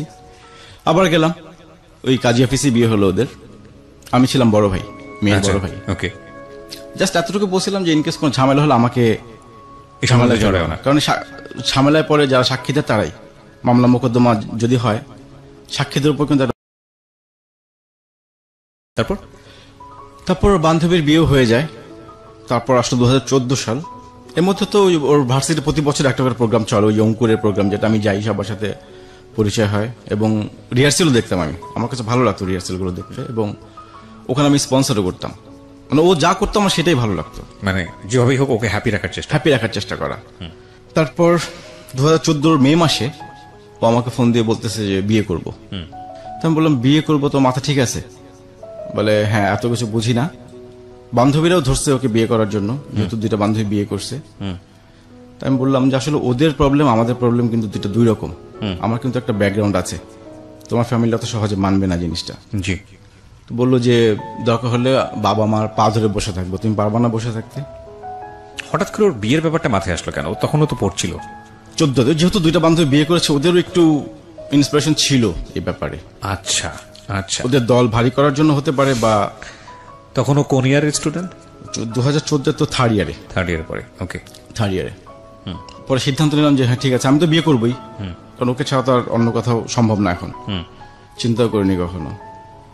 তো 2014 সালের জুন মাসে 6 তারিখে আমাদের ডেট ফিক্স করি বিয়ের। আপনারা নিজেরা ফিক্স করেন? আমরা নিজেরা ফিক্স করি। তো আমি আমার ঢাকা থেকে একটা ফ্রেন্ড নিয়ে যাই, আর একজন সম্পর্কে মামা হয় ওনাকে নিয়ে যাই। না, কিন্তু আপনার ফ্যামিলির সঙ্গে কথা বলেননি তার মানে? আমার ফ্যামিলিতে আমি কাউকে বলিনি। ওর ফ্যামিলিতেও কাউকে? ওর ফ্যামিলিতেও কাউকে। বিষয়টা কি ছিল? আপনারা নিজেরা বিয়ে? আমরা চুপি চুপি বিয়ে করব এবং চুপচাপ থাকবো, মানে যখন সময় হবে তখন জানাবো। আচ্ছা, ওকে। তারপর 2014 জুন মাসের 6 তারিখে যাই, ময়মনসিংহ গেলাম, কাজী অফিসে যথারীতি আমাদের বিয়েটা সম্পন্ন হয়। তারপর আমার ফ্রেন্ডরা ঢাকায় চলে আসে, আমরা দুজন তখন একসঙ্গে থাকলাম। যখন বিয়ে করি তো কাবিন নিয়ে একটা প্রবলেম ছিল। আমি ভাবছিলাম যে 5 লাখ টাকা হয়তো কাবিন দিলেই হবে। আমার ফ্রেন্ডও বলেছিল 5 লাখ টাকা কাবিন। তো বললো যে না, 10 লাখের নিচে হবে না। এটা ও বলেছে? ও বলেছে। আপনারা আগে ঠিক করেননি বিষয়টা? না, আগে ঠিক করা হয়নি। কাবিন নিয়ে তো অতটা মাথা ব্যথা ছিল না। ওকে, যে বিয়ে করবো, কাবিন তো কোনো ফ্যাক্ট না। তা আমি বললাম যে ঠিক আছে 5 লাখ টাকা হোক। তো বললো যে না, ওর বড় বোনের বিয়ে হয়েছে, 10 লাখ টাকা কাবিন, এর নিচে এসে বিয়ে করবে না। ওকে। তা আমি রাজি হলাম যে 10 লাখ টাকা কাবিন, সমস্যা কি। তারপর বিয়েটা হয়ে গেল। তো বিয়ের পর ওই দিন আমরা ছিলাম এক জায়গায়। আচ্ছা, মানে আমাদের যে বাসর রাত বলতে যেটা বোঝায়। পরের দিন ওকে হলে দিয়ে আমি আবার ঢাকায় ব্যাক করলাম। তারপর এভাবে চলতে থাকলো। ঠিক 4 মাস পর ওর সাথে আমার একটা ঝগড়া হয়, খুব মনোমালিন্য, ছোট একটা ব্যাপার নিয়ে। আমি একদিন শুক্রবার যেতে পারিনি ময়মনসিংহ, আমার যাওয়ার কথা ছিল, কিন্তু ও এটা নিয়ে একটা ঝগড়া হয়। ঝগড়ার এক পর্যায়ে সে আমার মাকে ফোন দিয়ে বলে দেয় যে আমরা বিয়ে করছি। রেগে মেগে? রেগে। না কি হঠাৎ করে তো ঝগড়া হতে পারে না, নিশ্চয়ই কিছু একটা দাবি দেওয়া ছিল তার। না, দাবি দেওয়া না, ওই আমি ওর সমস্যা ছিল একটা, আমাদের মধ্যে ঝগড়া হতো, কিন্তু সপ্তাহে একদিন ঝগড়া হতোই আমাদের, তো সিলি সিলি ব্যাপার নিয়ে। এই আমার সকালে যাওয়ার কথা, আমি যদি 12টার সময় পৌঁছাই ওটা নিয়ে একটা ঝগড়া হতো। আচ্ছা। তারপরে যদি এক শুক্রবার যেতে না পারতাম ওটা নিয়েও একটা ঝগড়া হতো। আমার বাবা হয়তো ফ্রাইডেতে গ্রামের বাড়িতে যাবে, ওনাকে দিয়ে আসতে যেতাম, সেই কারণে হয়তো আমার মিস হতো এই ফ্রাইডে গুলা। জি। কিন্তু একটা মিস হলে আমি পরেরটাতে যেতাম। আচ্ছা। এটা এইসব ব্যাপার নিয়ে ঝগড়া হতো। তো ঝগড়ার এক পর্যায়ে সে আমার মাকে ফোন দিয়ে বলে দেয় যে আমরা বিয়ে করছি, যে আপনার ছেলে কেন মামি সিং আসে না। ওকে, মানে আপনি কি যাওয়া কমিয়ে দিয়েছিলেন কোনো কারণে? না, যাওয়া কমিয়ে দিন, আমি পরপর 2টা শুক্রবার মিস করেছিলাম। আচ্ছা। মানে আমার যাওয়ার কথা ছিল, সবকিছু রেডি ছিল, কিন্তু হয়তো এক শুক্রবার বাবা গ্রামে যাবে, আচ্ছা, ওই কারণে যেতে পারিনি। পরের শুক্রবার হয়তো বাবা অসুস্থ ছিল, যে কোনো একটা সমস্যা হবে, মানে 2 শুক্রবার মিস করেছিলাম। কেন মিস করলাম? এর আগেই সে আমার মাকে ফোন দিয়ে জানিয়ে দেয়। ওকে। তো বাসায় ঢুকে দেখে আম্মা কান্না করতেছে। তো আম্মাকে জিজ্ঞেস করলাম যে কি হয়েছে। আম্মা কথা বলে না আমার সাথে, কথা বলে না। পরে বললো যে তোমার ফ্রেন্ডের নাম্বারটা দাও। ফ্রেন্ড বলতে আপনি বাসায় জানতো যে আপনি এক ফ্রেন্ডের সঙ্গে কথা বলেন বা এরকম কোন? না, আমার ফ্রেন্ড বলতে আমার ছেলে ফ্রেন্ড, আমার যে ছোটবেলা। ওকে ওকে। ওই ফ্রেন্ডের নাম, কারণ জানে, আম্মা জানে যে আমার যদি বিয়ে করে থাকি ওই ফ্রেন্ড নিশ্চয়ই জানবে। আচ্ছা। তো ফ্রেন্ড নাম হচ্ছে মিঠু। তো আমি তখন বুঝতে পারলাম যে আম্মা কি কিছু জানলো। পরে আমি ফ্রেন্ডকে ফোন দিলাম, ফোন দিয়ে বললাম তুই কি আম্মাকে কিছু বলছিস? বলে না, কিছু বলিনি তো। কেন, কি হয়েছে? আপনার ফ্রেন্ড কি জানতো বিষয়টা? ও ফ্রেন্ড সাক্ষী ছিল। ওকে ওকে। আমি বললাম তুই কিছু বলছিস কিনা? আর কিন্তু কেউ জানে না, আমার কোনো ফ্রেন্ড সার্কেলও জানে না, ওই একজন ছাড়া। তো বলে যে আমি কিছু বলিনি। তখন আম্মার মোবাইল আমি চেক করলাম যে কোনো কল আসছে কিনা, দেখি যে হানির নাম্বার থেকে কল আসছে। ওকে। কল আসছে প্রায় 5 মিনিটের মতো ডিউরেশন। তখন তো আমি বুঝে গেলাম যে কিছু একটা হয়েছে। তো ওকে, হানিকে ফোন দিলাম যে তুমি কি আম্মাকে বলছো কিছু? বলে হ্যাঁ বলছি। তখন সরি বলতেছে আমার কাছে, বলে আসলে ভুল হয়েছে, আমার রাগের মাথায় বলে ফেলছি। তো বলে ফেলছে, তখন আমি আবার আম্মার পা ধরে মাপ চাইলাম যে আম্মা আসলে ভুল করছি। ওর বিয়ে ঠিক হয়ে যাচ্ছিল, বাসা থেকে প্রেশার দিচ্ছিল, এই কারণে বিয়েটা করে রাখা, আর কিছু না। তা আমার একটা কথা ছিল যে তোমার সম্পর্ক আছে আমরা জানতাম, আমরা তো না করতাম না কখনো, এভাবে কেন করলা? আমরা সবাই যেতাম ওখানে। তো এভাবে আম্মা আমার সাথে প্রায় 6 মাস কোনো কথা বলেনি। এরপর আবার আমরা একটা ট্যুর দেই নেত্রকোনা। জি। ওই সেই 3 ফ্রেন্ড মিলে। না কিছু বলে, আমার বাবা তো কিছু বলতে পারতো। আমার বাবা কিছুই জানে না এই ব্যাপারে। তো মা বলে দেয়নি ঘটনার পরে? না, আমার বাবা স্টিল নাও কিছুই জানে না। কি বলেন আপনি? আমার বাবা কিছুই জানে না, এখনো কিছু জানে না। Life is more than drama, আমরা সবসময় বলি। So everything is possible in life. Okay, আমরা একটু আগাই সামনের দিকে। হ্যাঁ, তো মা কিছু বললো না? আপনি মাকে বললেন না যে মা তুমি এটা বলো না, বা মাকে সরি বলা কিছু? মাকে, মার পা ধরে বসেছিলাম আমি। আচ্ছা, তারপর মা কি বললো? বসে অনেকক্ষণ কান্না করলাম। আম্মা খুব কষ্ট পাচ্ছে, মনে হয় আমার মৃত্যু সংবাদ পেলে মনে হয় এত কষ্ট পেত না, মানে এই খবরটা পেয়ে যতটুকু সে কষ্ট পাইছে। কারণ আমি ছিলাম আমার মার খুব পছন্দের একটা ছেলে, জি, আমাকে বেশি পছন্দ করে বাসা সবার থেকে। তো আমি আমার মাকে নিয়ে বিভিন্ন জায়গায় ঘুরতেও যাই, বলা হয়নি এগুলা। বিভিন্ন ভ্যালেন্টাইন্স ডে, পহেলা বৈশাখ আমি আম্মাকে নিয়ে ঘুরি। তো আম্মার সাথে আমার রিলেশনটা ছিল অন্যরকম। আম্মা জানতো ওর সাথে আমার রিলেশন আছে। তা আম্মার একটা কথাই ছিল যে বিয়ে করছো জানাইতে পারতাম আমাদের, আমরা যেতাম আমার ফ্যামিলিতে। তো এভাবে আম্মা 6 মাস আমার সাথে কোনো কথা বলেনি। 6 মাস পর আস্তে আস্তে ঠিক হয়। তারপর আসলো 2015 সাল। 2015 সালের দিকে আমরা একটু বিড়ি ট্যুর করি ফ্যামিলি, মানে আমার ফ্রেন্ডের ফ্যামিলি সহ। ওকে। 3 ফ্রেন্ডের ওয়াইফ, আমি ড্রাইভ করে যাই। সব জায়গাতে আমি ড্রাইভ করে যেতাম, মানে আমাদের 3টা গ্রুপ ছিল এই 3 জনের। তো বিড়িশিরি ছিলাম 2-3 দিন, 2 দিন ছিলাম ওখানে। তারপর বিড়িশিরি থেকে আসার পর একদিন ওর সাথে রাতে কথা বলছিলাম, তখন প্রায় রাত 2টা বাজে। তো আমি দেখলাম যে ওই কিছুটা অ্যাবসেন্ট মাইন্ডের, মানে আমার কথা সে ঠিক মতো শুনতেছে না, মানে ফোনটা রাখার জন্য সে ব্যস্ত। 2টা কি 2:30 বাজে তখন। তো আমার অনেক চেষ্টা করতেছে কথা বলার জন্য, কিন্তু সে আমার সাথে কোনোভাবেই আগাচ্ছে না কথাতে। একটা পর্যায়ে ফোন রেখে দিলাম। তো আমার একটু সন্দেহ হলো, এরকম করতেছে কেন, মানে মনে হচ্ছিল কারোর সঙ্গে চ্যাটিং করতেছে এরকম কিছু। আচ্ছা। তো 2014 সালে আবার বিয়ের পর আমাদের দুজনের পাসওয়ার্ড একই ছিল ফেসবুকের। আচ্ছা। আমি কখনো ঢোকা হয়নি, ওরটাও যা আপনারটাও তাই, ওরটাও যা আমারটাও তাই। এটা ওই করেছিল, কিন্তু ও আমারটাতে ঢুকতো বিভিন্ন সময়, আমার কখনো ঢোকা হয়নি। পরে আমি ওর মেসেঞ্জারে ঢুকলাম। ঢুকে দেখি সে একটা ছেলের সাথে চ্যাটিং করতেছে এবং ভাষাগুলো খুব নোংরা, ওকে। খুব নোংরা ভাষা। আপনি ওর বাড়িতে ঢুকে আপনি বসেছিলেন, মানে কি কি কথাবার্তা? তখন দেখলাম চ্যাটিং এর, মানে প্রথম এটাই ছিল, আসো তোমাকে, মানে আমার চোখে যেটা পড়ছে, আসো তোমাকে আজ না আরেকদিন, মানে এরকম কিছু কনভারসেশন। তো এইভাবে বেশ কিছু নোংরা, মানে এত নোংরা ভাষা আমি কখনো শুনিও নি, দেখিও নি।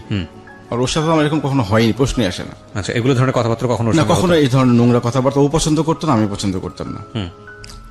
তো কিছুক্ষণ প্রায় 3-4 মিনিট দেখা পর আর নিতে পারছিলাম না তখন জিনিসগুলা। একটা পর্যায়ে ছেলে বলতেছে তোমার একটা ছবি পাঠাও, টপলেস ছবি। ও একটা ছবি পাঠায়, টপলেস পাঠায় না, জাস্ট ওড়না ছাড়া একটা ছবি পাঠায়।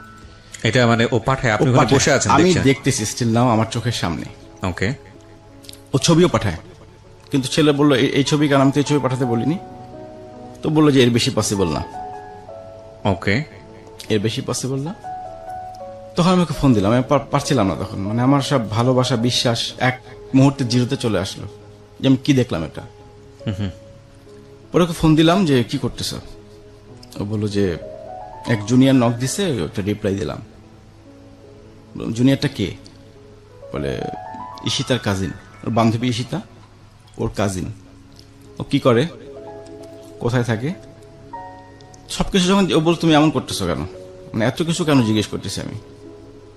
তখন আমি একটু ভাষা খারাপ করলাম, না তুই জানিস না কেন করতেছি আমি এরকম। ওই কনভারসেশনের মধ্যে কথা আপনি ইন্টারাপ্ট করে ফেললেন? হ্যাঁ, আমি তো তখন ফোন দিয়েছি তাকে, মানে আপনার ওয়াইফকে ফোন দিয়েছেন? আমার ওয়াইফকে ফোন দিয়েছি। আচ্ছা, তো কনভারসেশন চলতেছিল এই অবস্থায় ফোন দিয়েছেন? ওই অবস্থায় ফোন দিয়েছি, হ্যাঁ। আচ্ছা, প্রথমে বলেছি কি করো, মানে আপনি কন্ট্রোল করতে পারেননি? কন্ট্রোল করতে পারিনি তখন আমি। That is another big mistake. Fine, আমি আসলে বিগ মিস্টেক বলবো কি, মানে মাথা তখন আসলে হয়তো ওনার ঠান্ডা ছিল না, যে কারণে উনি এটা করে ফেলেছেন। বাট এটা খুব খুব ঠান্ডা মাথায়, যেহেতু পাসওয়ার্ডটা আপনার কাছে ছিল, জি, খুব ঠান্ডা মাথায় আপনি পুরো ঘটনাটাকে রিভিল করতে পারতেন। আমি কখনোই ঢুকিনি। আচ্ছা, জীবনে কখনো ঢোকেননি, শুধু সন্দেহ হচ্ছে বলে ঢুকেছেন? সন্দেহ হয়েছে। But what happen in her life, sorry in his life, so ওইটাই আমরা আমাদের এখানে প্রচার করছি। বাট টুকি টুকি কয়েকটা জায়গায় যদি কখনো আপনার লাইফে এরকম সিচুয়েশন ফেস করতে হয়, দুই একটা জাস্ট একটু টিকা টিপ্পণী করছি এই কারণে, যদি হয় কখনো, তাহলে আপনি যেটা করবেন, প্রথমত সন্দেহ করা ভালো কিছু না, তারপরে যদি সন্দেহ করে যদি ভিতরে গিয়ে এরকম কোনো কিছু পানও, সেটা যে কোনো ক্ষেত্রে হতে পারে, ছেলের ক্ষেত্রে বা মেয়ের ক্ষেত্রে, দেন মাথা ঠান্ডা রেখে পুরো ঘটনাটা রিভিল করাটা খুব জরুরি। কেন জরুরি সেটা হয়তো বা আমি অনুষ্ঠানের শেষের দিকে গেলে আপনাদেরকে বলবো। তারপর তো বেশ কিছুক্ষণ রাগারাগি করলাম তার সাথে, এবং তখনই ব্রেকআপ করে দিলাম।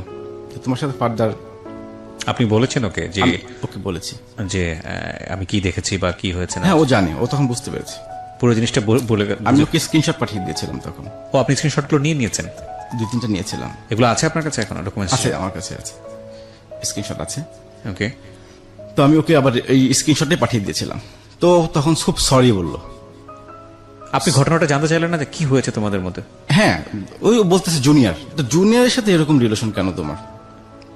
জুনিয়র বলতে ওর ডিপার্টমেন্টের জুনিয়র? না না, ও ঢাকায় থাকো, বান্ধবী কাজিন। ওই একদিন ময়মনসিং গিয়েছিল, সেখানে তার সাথে পরিচয় হয়েছে। তোর সাথে দেখলাম প্রায় 15 দিন যাবত এরকম চ্যাটিং হচ্ছে। আপনাদের মধ্যে কি এমন কোনো ব্যাপার ছিল যে কারণে ও এই ধরনের কাউকে দিয়েছে, নাকি এগুলোর হ্যাবিচুয়াল ব্যাপার ছিল যে হঠাৎ করে হচ্ছে? না, এটা আমি ওই দিনই প্রথম জানতে পারি, এর আগে কখনো আমার ইয়ে ছিল না। আপনি তো একটা বিষয় নিশ্চিত যে একটা মেয়ে সাধারণত আমরা দেখি যে এই ধরনের সম্পর্কে গেলে তার সঙ্গে সম্পর্কটা খুব ডিপলি থাকে, আইদার খুব ডিপলি থাকে অথবা এটা অন্যরকম ব্যাপার স্যাপার। তো আপনি কি নিশ্চিত হলেন সম্পর্কটা আসলে কি ছিল? আমি দেখলাম ওদের সাথে একদিন দেখা হয়েছিল মাত্র। আচ্ছা, একদিন দেখা হয়েছিল, ছেলেটা ময়মনসিং গিয়েছিল। হ্যাঁ, এরপর থেকে এর সাথে এই বিগত 15 দিন যাবত একই রকম চ্যাটিং করতেছে। ও, মানে এটা আসলে কোনো অ্যাফেয়ার ছিল না? না, অ্যাফেয়ার ছিল, বাট এটা এক ধরনের ভার্চুয়াল কি বলা যেতে পারে, এক ধরনের ফিজিক্যাল ইন্টিমেসি। হ্যাঁ, সেরকম। ওকে, ভার্চুয়াল, তার সঙ্গে রিলেশন ছিল না, জাস্ট ওর জুনিয়র। ওকে। তো আপনি তাকে জিজ্ঞেস করলেন না যে তুমি এই ধরনের সম্পর্ক কেন করছো? বা এটা জিজ্ঞেস করেছি, সে সরি বলছে, তখন ভুল হয়েছে তার। সরি বলার পর আপনি রিয়াক্ট করেছেন, বাট আপনি ফাইন্ড আউট করার চেষ্টা করেছেন যে কেন এটা হচ্ছিল তোমার, মানে তুমি কেন এই ধরনের সম্পর্কে জড়াচ্ছ? সে এরকম কিছু আমাকে বলেনি, সে চুপ ছিল, মানে এরকম অ্যান্সার আমি পাইনি। এবং আমি তখনই বললাম যে আসলে এরপর থেকে তোমার সাথে আমার যোগাযোগ। এখানে একটা কথা বলি প্রিয় শ্রোতা, সরি ফর দিস ইন্টারাপশন। মানে লিগেলি যদি কখনো, মানে এটা তো লিগেলি অন্যায়। আর দ্বিতীয় কথা হচ্ছে যে যদি কখনো এই ধরনের কোনো সিচুয়েশনে পড়ে যান কেউ, বা যদি দেখেন যে অপরপক্ষ এই ধরনের একটা ইন্টিমেসির মধ্যে চলে গেছে, সেটা ভার্চুয়ালি হোক বা যে কোনো কিছুতেই হোক না কেন, এটাকে আমাদের যে রিয়াকশনটা সেই মুহূর্তে হয় ওনার লাইফে, যেটা ওনার যে রিয়াকশনটা হয়েছে সেটাই স্বাভাবিক হয়তোবা, কিন্তু খুব ঠান্ডা মাথায় ডিল করাটা খুব জরুরি। এই কারণে জরুরি যে এটা আপনার একজন সাইকিয়াট্রিস্টের সঙ্গে কথা বললেই হয়তো বুঝতে পারবেন যে আমাদের ভার্চুয়াল বলয়টা আমাদেরকে যত বেশি ফ্রি করে দিয়েছে, ঠিক তত বেশি আমাদের মনের ভেতরে বিভিন্ন রকমের জিঘাংসা, সেটা সবার জীবনেই কম বেশি এই জিনিসগুলো আছে। বের করে নিয়ে আসতে পেরেছে। হয়তো বা ভার্চুয়ালি আমরা এভাবে মুভ না করলে হয়তো এগুলো কখনোই এক্সপ্রেস হতো না, কিন্তু যেহেতু আমাদের অপরচুনিটি আছে সে কারণে আমরা এই জিনিসগুলো করি, এবং করতে গিয়ে আমাদের একটা স্বাভাবিক সম্পর্ক, একটা সুন্দর সম্পর্ক, একটা ভালো সম্পর্ক, এটা ভয়ঙ্কর রকমভাবে বিপদের মধ্যে পড়ে। এবং যদি কখনো এই ধরনের সিচুয়েশন ফেস করেন, লাইক আপনি করছেন না, আপনার অপরপক্ষ হয়তো এভাবে ইনভলভ, সেক্ষেত্রে আপনার মাথা ঠান্ডা রেখে পুরো বিষয়টাকে ডিল করাটা খুব জরুরি ফর বেটারমেন্ট, মানে আপনাদের দুজনের জন্য। বিকজ এটা এই ধরনের ব্যাপার আসলে সম্পর্ক ভাঙার জন্য যেমন লজিক্যাল, ঠিক একইভাবে আমার কাছে ইললজিক্যালও মনে হয়। যাই হোক, এটা আমার ব্যক্তিগত ওপিনিয়ন। হ্যাঁ বলুন। তারপর তো তার সঙ্গে বেশ কিছু ঝগড়া হলো, পরে বললাম যে তোমার সাথে আর আমার সঙ্গে যোগাযোগ করবা না, আমি এটা দেখার জন্য প্রস্তুত ছিলাম না। মানে সবকিছু এখন জিরোতে চলে আসলো হুট করে এই জিনিসগুলো দেখার পর। তো সে অনেক সরিটারি বললো, কান্নাকাটি করলো, আর হবে না এরকম, সে ভুল করছে। পরে কি করবো, 7-8 দিন পর আবার তার সাথে আমি ক্ষমা করে দিলাম যে ঠিক আছে, আর ফার্দার যাতে এরকম কিছু না হয়। 7-8 দিন পর আপনি নিজেই থাকতে পারেননি? হ্যাঁ, নিজে। আমার ওই যে বললাম, আমার একটা ওর চিঠিটা পড়লে আমি কিছু, মানে তখন আমার কিছু মনে থাকতো না। Blindly emotionally attached. এক্স্যাক্টলি। এবং সে কারণেই আপনি ভাবে রিয়াক্ট করছেন, সে কারণেই আপনি আবার 7 দিন পরে ফিরে আসছেন। নইলে আসলে এগুলো আসলে লজিক দিয়ে চিন্তা করার বিষয়, আপনার জায়গা থেকে সেটা খুব স্বাভাবিক ছিল। আমি সেই ওই কান্নাগুলো যখন চিন্তা করতাম, সে যে কান্নাগুলো করতো, রাইট, ওগুলো চিন্তা করে তখন আমি ভুলে যেতাম সবকিছু। পরে আমি তাকে বললাম যে এরকম আমি খুব কষ্ট পাইছি। সে বলছে না, সে তার ভুল হয়েছে, সে ভুল স্বীকার করেছে, এরকম কিছু করবে না। তো এভাবে গেল। এর মধ্যে তো বিয়ের জন্য প্রেশার দিচ্ছি আমি, যে তুমি বাসায় কথা বলো। আমার বাসা থেকেও চাপ দিচ্ছে যে কি ব্যাপার, বিয়ে করছো, বউ উঠে নিয়ে আসো এখন। এরকম কিছুদিন চলার পর ও আবার ইয়েতে চলে আসে, ইন্টার্নি করার জন্য 3 মাস ঢাকায় থাকে। আচ্ছা, 3 মাস ঢাকায় থাকে। তখন কি আপনি মাঝে মাঝে ওর ফেসবুকে উকি মারতেন ঘটনার পরে? পাসওয়ার্ড চেঞ্জ করেছিল এরপরে। ও পাসওয়ার্ড চেঞ্জ করলে আরো সন্দেহ হওয়ার কথা। পাসওয়ার্ডটা আপনাকে দেয়নি? আর না, পাসওয়ার্ড আমিও নেইনি, ও দেয়নি। মানে সম্পর্ক তখন ওইভাবে মানে বিশ্বাস চলে এসেছিল যে না, ও এরকম কিছু করবে না। আচ্ছা, এরকম কিছু করবে না। আচ্ছা, আপনাকে আমি একটা প্রশ্ন করি। জি। সেটা হলো যে এই পাসওয়ার্ডটা যে দুইজনের একই রকমের পাসওয়ার্ড ছিল ফেসবুকের, জি, এটা কি আপনি মনে করেন সম্পর্কের জন্য ঠিক? মানে আজকালকার যুগে অনেকেই এটা করে। এটা অনেকের জন্য ঠিক না। আমি বেসিক্যালি মনে করি, আমি শুধু জানতাম, কিন্তু আমি কিন্তু ঢুকতাম না কখন। আমি কখন ব্যক্তিগতভাবে পছন্দ করি না যে আরেকজনের ইয়েতে ঢুকা, কিন্তু আমার জাস্ট একটু সন্দেহ হয়েছিল দেখে আমি তখন ঢুকেছিলাম জিনিসটা, যে আসলে ব্যাপারটা কি। না, সেটা তো আপনি সন্দেহ হয়েছিল বলে ঢুকেছেন। তো পাসওয়ার্ড আমি ব্যক্তিগতভাবে যদি বলি, এটা রাখা ঠিক না। কেন ঠিক না?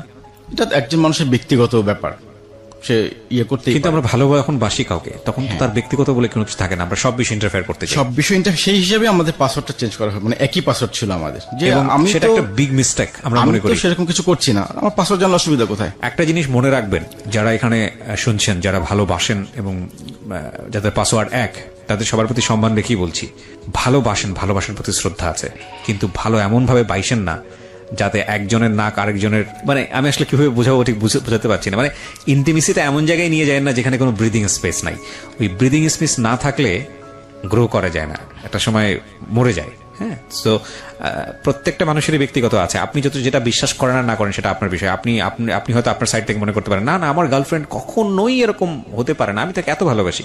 একইভাবে হয়তো বা গার্লফ্রেন্ড তার বয়ফ্রেন্ড সম্পর্কে এই ইমপ্রেশনটা রাখছে, এই ইমপ্রেশনটা রাখেন, রেসপেক্ট রাখেন, বাট আমি মনে করি এই রাখার জায়গাটা থেকে একটা দূরত্ব রাখেন। কারণ দরকার কি, যেটা হয়তো এক ঝলক দিয়েই হয়তো বা সামনে থেকে হারিয়ে যাবে, সেটাকে জীবনে পার্মানেন্ট করে নিয়ে নিজেদের মধ্যে মানে জটিলতা তৈরি করার প্রয়োজনটা কি? জি হ্যাঁ। তারপর যাই হোক, পরবর্তীতে যখন পাসওয়ার্ড চেঞ্জ করে আমি আর কিছু বলিনি তখন। ঠিক আছে, একজনের ব্যক্তিগত জিনিস না ঘাটাই ভালো। রাইট। কারণ ঘাটতে গিয়ে তার সঙ্গে আমার একটা ব্রেকআপের মতো সিচুয়েশন তৈরি হয়েছিল। পরে আবার তাকে বিশ্বাস করলাম যে না, সেরকম কিছু করবে না। আমার পাসওয়ার্ড আমি চেঞ্জ করি না, আমার পাসওয়ার্ড ওরকমই ছিল, ওকে, যেটা ছিল। এরপর সে 3 মাস ঢাকায় থাকে ইন্টার্নি করার জন্য। ওকে, 3 মাস কন্টিনিউ তাকে আমি সময় দেই বলতে, সে ওর বোনের বাসা তখন মোহাম্মদপুর ছিল। জি। ওখান থেকে তাকে আনা, তাকে অফিস থেকে বাসায় দিয়ে আসা। আমার নামে একটা কমপ্লেন ছিল বান্ধবীদের কাছে ওর, যে আমি নাকি তাকে সময় দেই না। আচ্ছা। টানা 3 মাস আমি তাকে ফুল সময় দিয়েছি। বান্ধবী তো দেখছে আমাকে। এই সকাল থেকে মিরপুর থেকে মোহাম্মদপুর আসতাম, ওকে পিক করে ওকে অফিসে দিয়ে আমি আবার চলে যেতাম অফিসে। আবার বিকেলবেলা আমি চলে আসতাম, ওকে ওর বাসায় ড্রপ করে আমি বাসায় ব্যাক করতাম। টানা 3 মাস। তারপর ওর 2016 সালে তো এমএস কমপ্লিট করে। 2017-তেও একটা জবে জয়েন করে। আচ্ছা। 2017 একটা প্রাইভেট ভার্সিটিতে সে লেকচারার হিসেবে জয়েন করে। ওকে। তো তো তারপর ও তো বিয়ের চাপ তো আমি দিচ্ছিলামই, যে বাসায় কথা বলে এখন ও বলতো যে না আগে মাস্টার শেষ হোক, জব করি, তারপরে বলে জব করলে আমার বাসায় আমার একটা আলাদা রকম পাওয়ার থাকবে কথার, তখন আমার কথা বাবা মা শুনবে। যাই হোক, জবে জয়েন করে 2017 সালের মে মাসে, আচ্ছা মে মাসে জয়েন করে। তারপরেও চাপ দিচ্ছিলাম যে, প্রথমে বললাম যে ট্রিট দিব কবে, জব উপলক্ষে একটা ট্রিট চাইলাম। তো বললো যে দিব। আমি ট্রিট দিলাম প্রথম দিন, বললো যে স্যালারি হোক তারপর ট্রিট দেব। আচ্ছা। তো 2 মাস হয়ে গেল, তো আমি জিজ্ঞেস করলাম কি ব্যাপার, তুমি স্যালারি পাওনি? তো বললো যে হ্যাঁ স্যালারি পাইছি। তো স্যালারি পাইছো, তুমি জানাইলা না আমাকে? এটা তো একটা খুশির খবর, এই এতদিনের একটা রিলেশন, সে প্রথম জব করলো, রাইট, প্রথম একটা স্যালারি পেয়ে, তো সে আমাকে জানানো উচিত ছিল। আমি খুব কষ্ট পাইলাম, মানে আপনার হাজবেন্ড হিসেবে সেটা এক্সপেক্ট করতেছেন। হ্যাঁ, যে একটা খুশির খবর এটা, রাইট, যে আমার ওয়াইফ আজকে প্রথম স্যালারি পাইছে, চলো আজকে খাবো। তো সেই ব্যাপারটা আমি খুবই কষ্ট পেলাম। আমি অতটা কষ্ট পাইনি যখন ইয়ে তার চ্যাটিং গুলো আমি জেনে যতটা কষ্ট পেয়েছিলাম, তার চেয়ে বরং এটাতে বেশি কষ্ট। এটাতে আমি কষ্ট বেশি পেয়েছি। এটা আমার একটা এক্সপেকটেশন ছিল যে খুশি হয়ে আমাকে সবার আগে খবর দিবে যে আমি আজকে স্যালারি পাইছি, চলে আসো খাবো একসাথে। এরকম কিছু হয়নি। 2 মাস পর আমি আর তাকে বলিনি কখনো ট্রিটের কথা। তো আস্তে আস্তে দেখলাম যে তার কিছুটা কিপটামি স্বভাব চোখে ধরা পড়লাম 2 মাস পর, চাকরিতে জয়েন কর 2 মাস পর থেকে, যেটা আগে কখনো পড়েনি। আচ্ছা, পড়েনি বলতে আগে কখনো দরকার হয়নি এরকম, কারণ আগে তো যেখানে যেতাম সব খরচ আমি করতাম। তো চাকরিতে জয়েন করার পর আমার একটা এক্সপেকটেশন বাড়লো, এই যে আমরা বিভিন্ন রেস্টুরেন্টে খাই, একদিন তো আমার ওয়াইফ বিল দিতেই পারে, কেউ এখন জব করে, সেরকম একটা আমার এক্সপেকটেশন ছিল। আচ্ছা, তো সেটা সে কখনোই করতো না।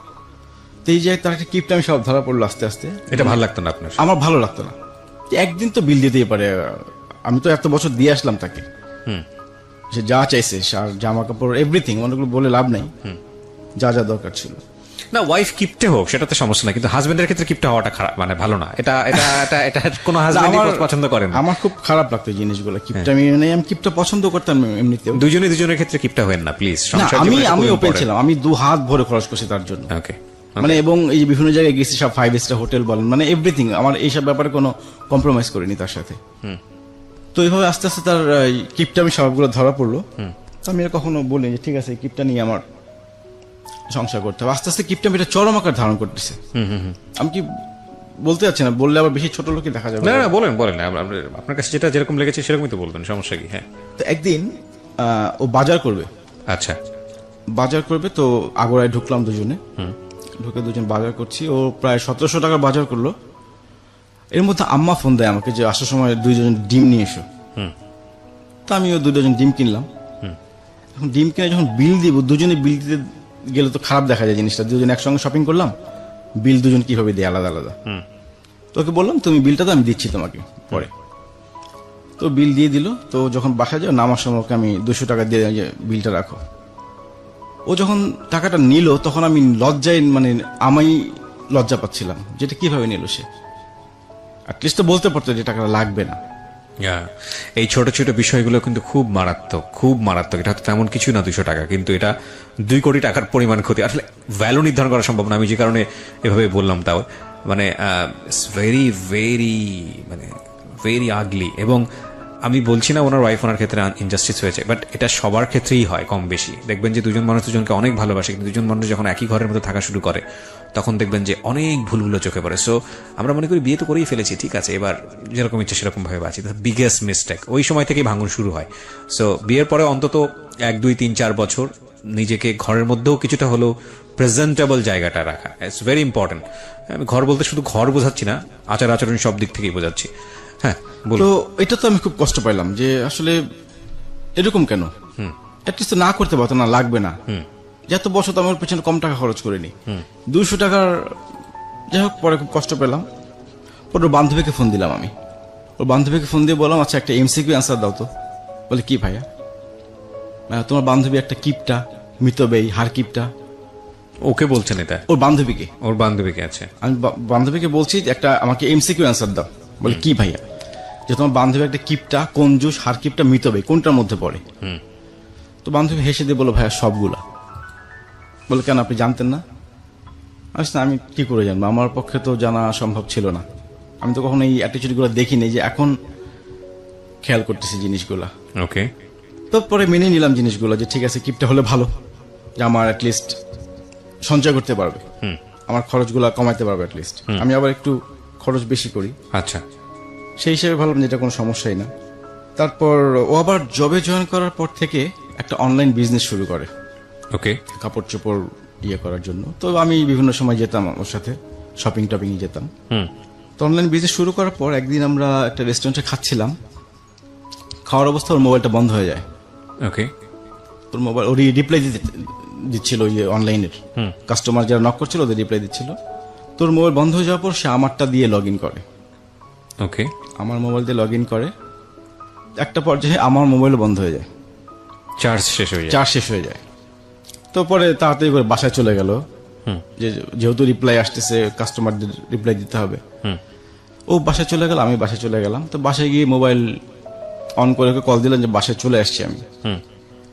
তারপর মেসেঞ্জার একটা মেসেজ আসলো, মেসেজটা দেখলাম, দেখি যে আমি চিনি না, ভাবছি আমার মেসেঞ্জার। ওর মেসেঞ্জার ওপেন হয়েছিল। ওর মেসেঞ্জার আপনার মোবাইলে ওপেন? আমার মোবাইল ওপেন। ওই যে ও তখন রিপ্লাই দিচ্ছিল ওকে মেসেঞ্জারে। তো যে রিপ্লাইটা দেখলাম, মানে খুব ওটা আরো ভয়াবহ আমার চোখে যেটা পড়লো। একটা ছেলে ওকে নক দিয়েছে নোংরা ভাষায়। ছেলেটা মানে ছদ্মনামে ফেসবুকে আছে, ওর কোনো মিউচুয়াল ফ্রেন্ডের নেই।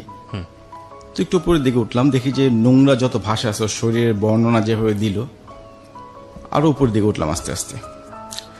উপরে উঠে যেটা দেখলাম, একটা ছেলে ওকে 2016 সাল থেকে ব্ল্যাকমেইল করতেছে। কিরকম ব্ল্যাকমেইল করতেছে? ওই ছেলের কাছে ওর কিছু ছবি আছে এবং কিছু ভিডিও ক্লিপস আছে ওই ছেলেটার কাছে। এইটা নিয়ে সে ওকে ব্ল্যাকমেইল করতেছে। ও যেখানে দেখা করতে বলতেছে সেখানে যাচ্ছে, যেভাবে বলতে সেভাবে সেই রিপ্লাই দিচ্ছে মেসেজের। Big situation. প্রিয় শ্রোতা, আমরা বিরতি নেব এই পর্যায়ে। ছোট্ট একটা যা ভেবেছিলাম গল্পটা অন্যদিকে চলে যাচ্ছে। অ্যান্ড ডোন্ট ওয়ারি, কজ আমি সবসময় একটা কথা বলি যে প্রত্যেকটা জীবন গল্পই আমাদের কিছু না কিছু শেখায়। সো আপনি যদি পুরো গল্পটা মনোযোগ দিয়ে শোনেন শেষ পর্যন্ত, অফকোর্স আপনি লেসনের জায়গা থেকে কিছুটা পাবেন, যেটা আপনার জীবন সুন্দরভাবে গড়তে সাহায্য করবে। আমি খুব খুশি হই যখন দেশের বিভিন্ন প্রান্ত থেকে মানুষজন আমাকে নক করেন, ইনবক্স করেন, কিংবা আমার সঙ্গে এসে দেখা করেন, এসে যখন বলেন যে ভাই এই গল্পটা আমার জীবনটাকে পাল্টে দিয়েছে। আমার কাছে মনে হয় যে পৃথিবীতে এর চেয়ে বড় পাওয়া আর কিছু হতে পারে না। এটা অনেক বড় পাওয়া। বিকজ দেখেন, আমি খুব ক্ষুদ্র একজন মানুষ। আমি শুধু একটা গল্পকে প্রেজেন্টেবল করার জন্য আমার কিছু ক্যারিশমা ইউজ করি, এবং সেই গল্পটা প্রচার হওয়ার পরে যদি একটা মানুষের জীবন সুন্দর পথে আসে, একটা মানুষ যদি ভুল পথ থেকে সরে আসে, একটা মানুষ যদি নিজের জীবনে সুন্দর একটা অর্থ খুঁজে পায়, সেটা নিঃসন্দেহে আমাদের জন্য অনেক বড় পাওয়া। এই যে গল্পটা চলছিল, যখন বিরতিতে ছিলাম, মাঝখানে জসিম আমাকে ফোন দিয়েছিল। জসিমের কথা আপনারা নিশ্চয়ই জানেন, যে জসিম হচ্ছে আমাদের এখানে এমন একটা জীবন গল্প সে বলেছিল যে সে রিক্সা চালক থেকে কিভাবে কোটিপতি হয়। আমাদের ইউটিউবে আছে, অনেকেই শোনেন ওটা। জসিম ফোন দিয়ে বলে যে ভাই আমার তো জীবন নাজেহাল হয়ে যাচ্ছে। কেন? প্রতিদিন অন্তত 10-12 জন দেখা করতে আসে। আজকে সকালবেলা সে চট্টগ্রাম থেকে নাকি একজন এসছে, ভোরের যখন আজান দিয়েছে তখন তাকে ফোন দিয়েছে। এবং এই ভদ্রলোকটা এমন যে উনি কাউর প্রতি বিরক্ত হন না। আমি বললাম যে ভাই আপনি তো সবাইকে বলেন যে এই কটার পরে আপনি কথা বলবেন। বলে ভাই 8 থেকে 900 জন লোক এখন পর্যন্ত আমার সঙ্গে দেখা করেছে, এবং এটা র্যান্ডমলি হচ্ছে, বিকজ ইউটিউবে এটা আমাদের এখানে এপিসোডটা আছে। প্রতিদিনই কিছু না কিছু মানুষ শোনেন, যেহেতু ঠিকানা দেওয়া আছে সবাই ওখানে চলে যান। আমি সবাইকে বিনীতভাবে রিকোয়েস্ট করতে চাই, দেখুন উনি একটা বিজনেস করেন এবং উনি একটা প্রতিষ্ঠান চালাতে হয়। আপনারা এমনভাবে ওনাকে ডিস্টার্ব করেন না যাতে করে উনি আপনাদের প্রতি নাখোশ হয়। কারণ হয়তো দেখা করেন ঠিক আছে, বাট ওনার প্রতি এমন আচরণ করেন না, এমনভাবে সময় নিয়েন না যাতে করে উনি নাখোশ হয়। ওনার একটা সময় খারাপ লাগা শুরু হবে। ঠিক আছে? তো এই কথার এই কারণেই বলছিলাম যে এই অনুষ্ঠানগুলোর শক্তি অনেক, পাওয়ার অনেক, একেবারে দেশের প্রত্যন্ত অঞ্চল পর্যন্ত যায়। এবং এই অনুষ্ঠানগুলো যদি আপনার জীবনটাকে সুন্দর পথে আনতে পারে, সেটা নিঃসন্দেহে আমাদের জন্য অনেক বড় পাওয়া। আমরা ছোট্ট একটা বিরতি নেব। বিরতি নেবার আগে আপনাকে যেটা আরো একবার বলতে চাই, সিচুয়েশন যখন একটু করা, যখন মন বসে না কোনো কাজে, তখন মন ঠিক করতে মুখ দিতে পারেন কাঁচা আমের স্বাদে। Pran mister mango candy, good mood guaranteed. শুনছেন মিস্টার ম্যাঙ্গো ক্যান্ডি প্রেজেন্টস জীবন গল্প। ছোট্ট একটা বিরতি। শুনছেন আরজি কিবরিয়ার সাথে মিস্টার ম্যাঙ্গো ক্যান্ডি প্রেজেন্টস জীবন গল্প।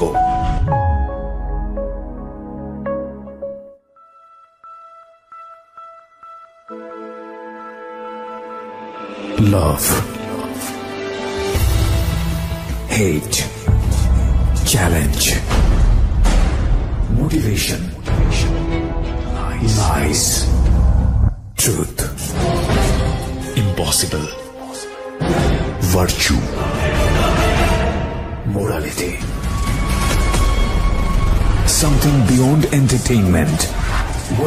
Welcome to my stage of reality. Stay tuned. Sunday and Wednesday with me RJ Kibriya, only on Dhaka FM 90.4.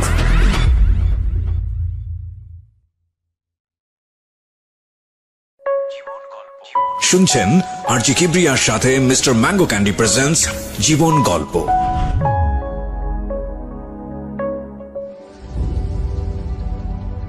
Welcome back once again প্রিয় শ্রোতা, আপনারা শুনছেন মিস্টার ম্যাঙ্গো ক্যান্ডি প্রেজেন্টস জীবন গল্প। আমি আরজি কিবরিয়া আপনার সঙ্গে রয়েছি। আমি কথা না বাড়িয়ে আমার যিনি গেস্ট আজকে এখানে আছেন, জি আপনার নামটা আমি ভুলে গেছি, আরেকবার যদি নামটা একটু। আমার নাম মোহাম্মদ জায়েদ হোসেন। জায়েদ হোসেন, আমি জায়েদের কাছে আবার পেয়েছি। জায়েদ, যেখানটায় আপনি ছিলেন যে আপনি ইনবক্স এগুলো চেক করে পেলেন, ইনবক্স চেক করে দেখলাম 2016 সাল থেকে একটা ছেলে তাকে ব্ল্যাকমেইল করছে। কথোপকথন কনভারসেশন কি ছিল একটু মনে করতে পারবেন? কনভারসেশন গুলো ছিল এরকম, মানে সে তো ব্ল্যাকমেইল করছেই, মানে ওর শরীরে বর্ণনা দিচ্ছে, ও রিপ্লাই দিচ্ছে আবার ওই সেই যে প্রথম বললাম একই টাইপের রিপ্লাই দিচ্ছে, জাস্ট ওই ছেলেটাকে ওর কাছে আনার জন্য। এটা কি বোঝা যাচ্ছে ওদের কথাবার্তা শুনে? হ্যাঁ, বোঝা যাচ্ছে। এবং বলছে যে তুমি এখানে যদি না আসো আমি তোমার এটা ফ্ল্যাশ করে দিব, ফ্ল্যাশ করে দেবে, ফেসবুকে পাবলিশ করে দেবে, ভার্সিটিতে পাবলিশ করে দেবে। ওই ছেলেটা ভার্সিটির, আমি যতটুকু বুঝতে পেরেছি, এবং সে আমাকেও চিনে। কোন ভার্সিটির? মানে ওই একই বিশ্ববিদ্যালয়, একই ভার্সিটির, একই ভার্সিটির। এবং আপনাকেও সে ছেলেটা চেনে? আমাকেও সে চিনে, এবং আমার নামও নোংরা কথা বলছে যে জায়েদ ভাই তো খুব।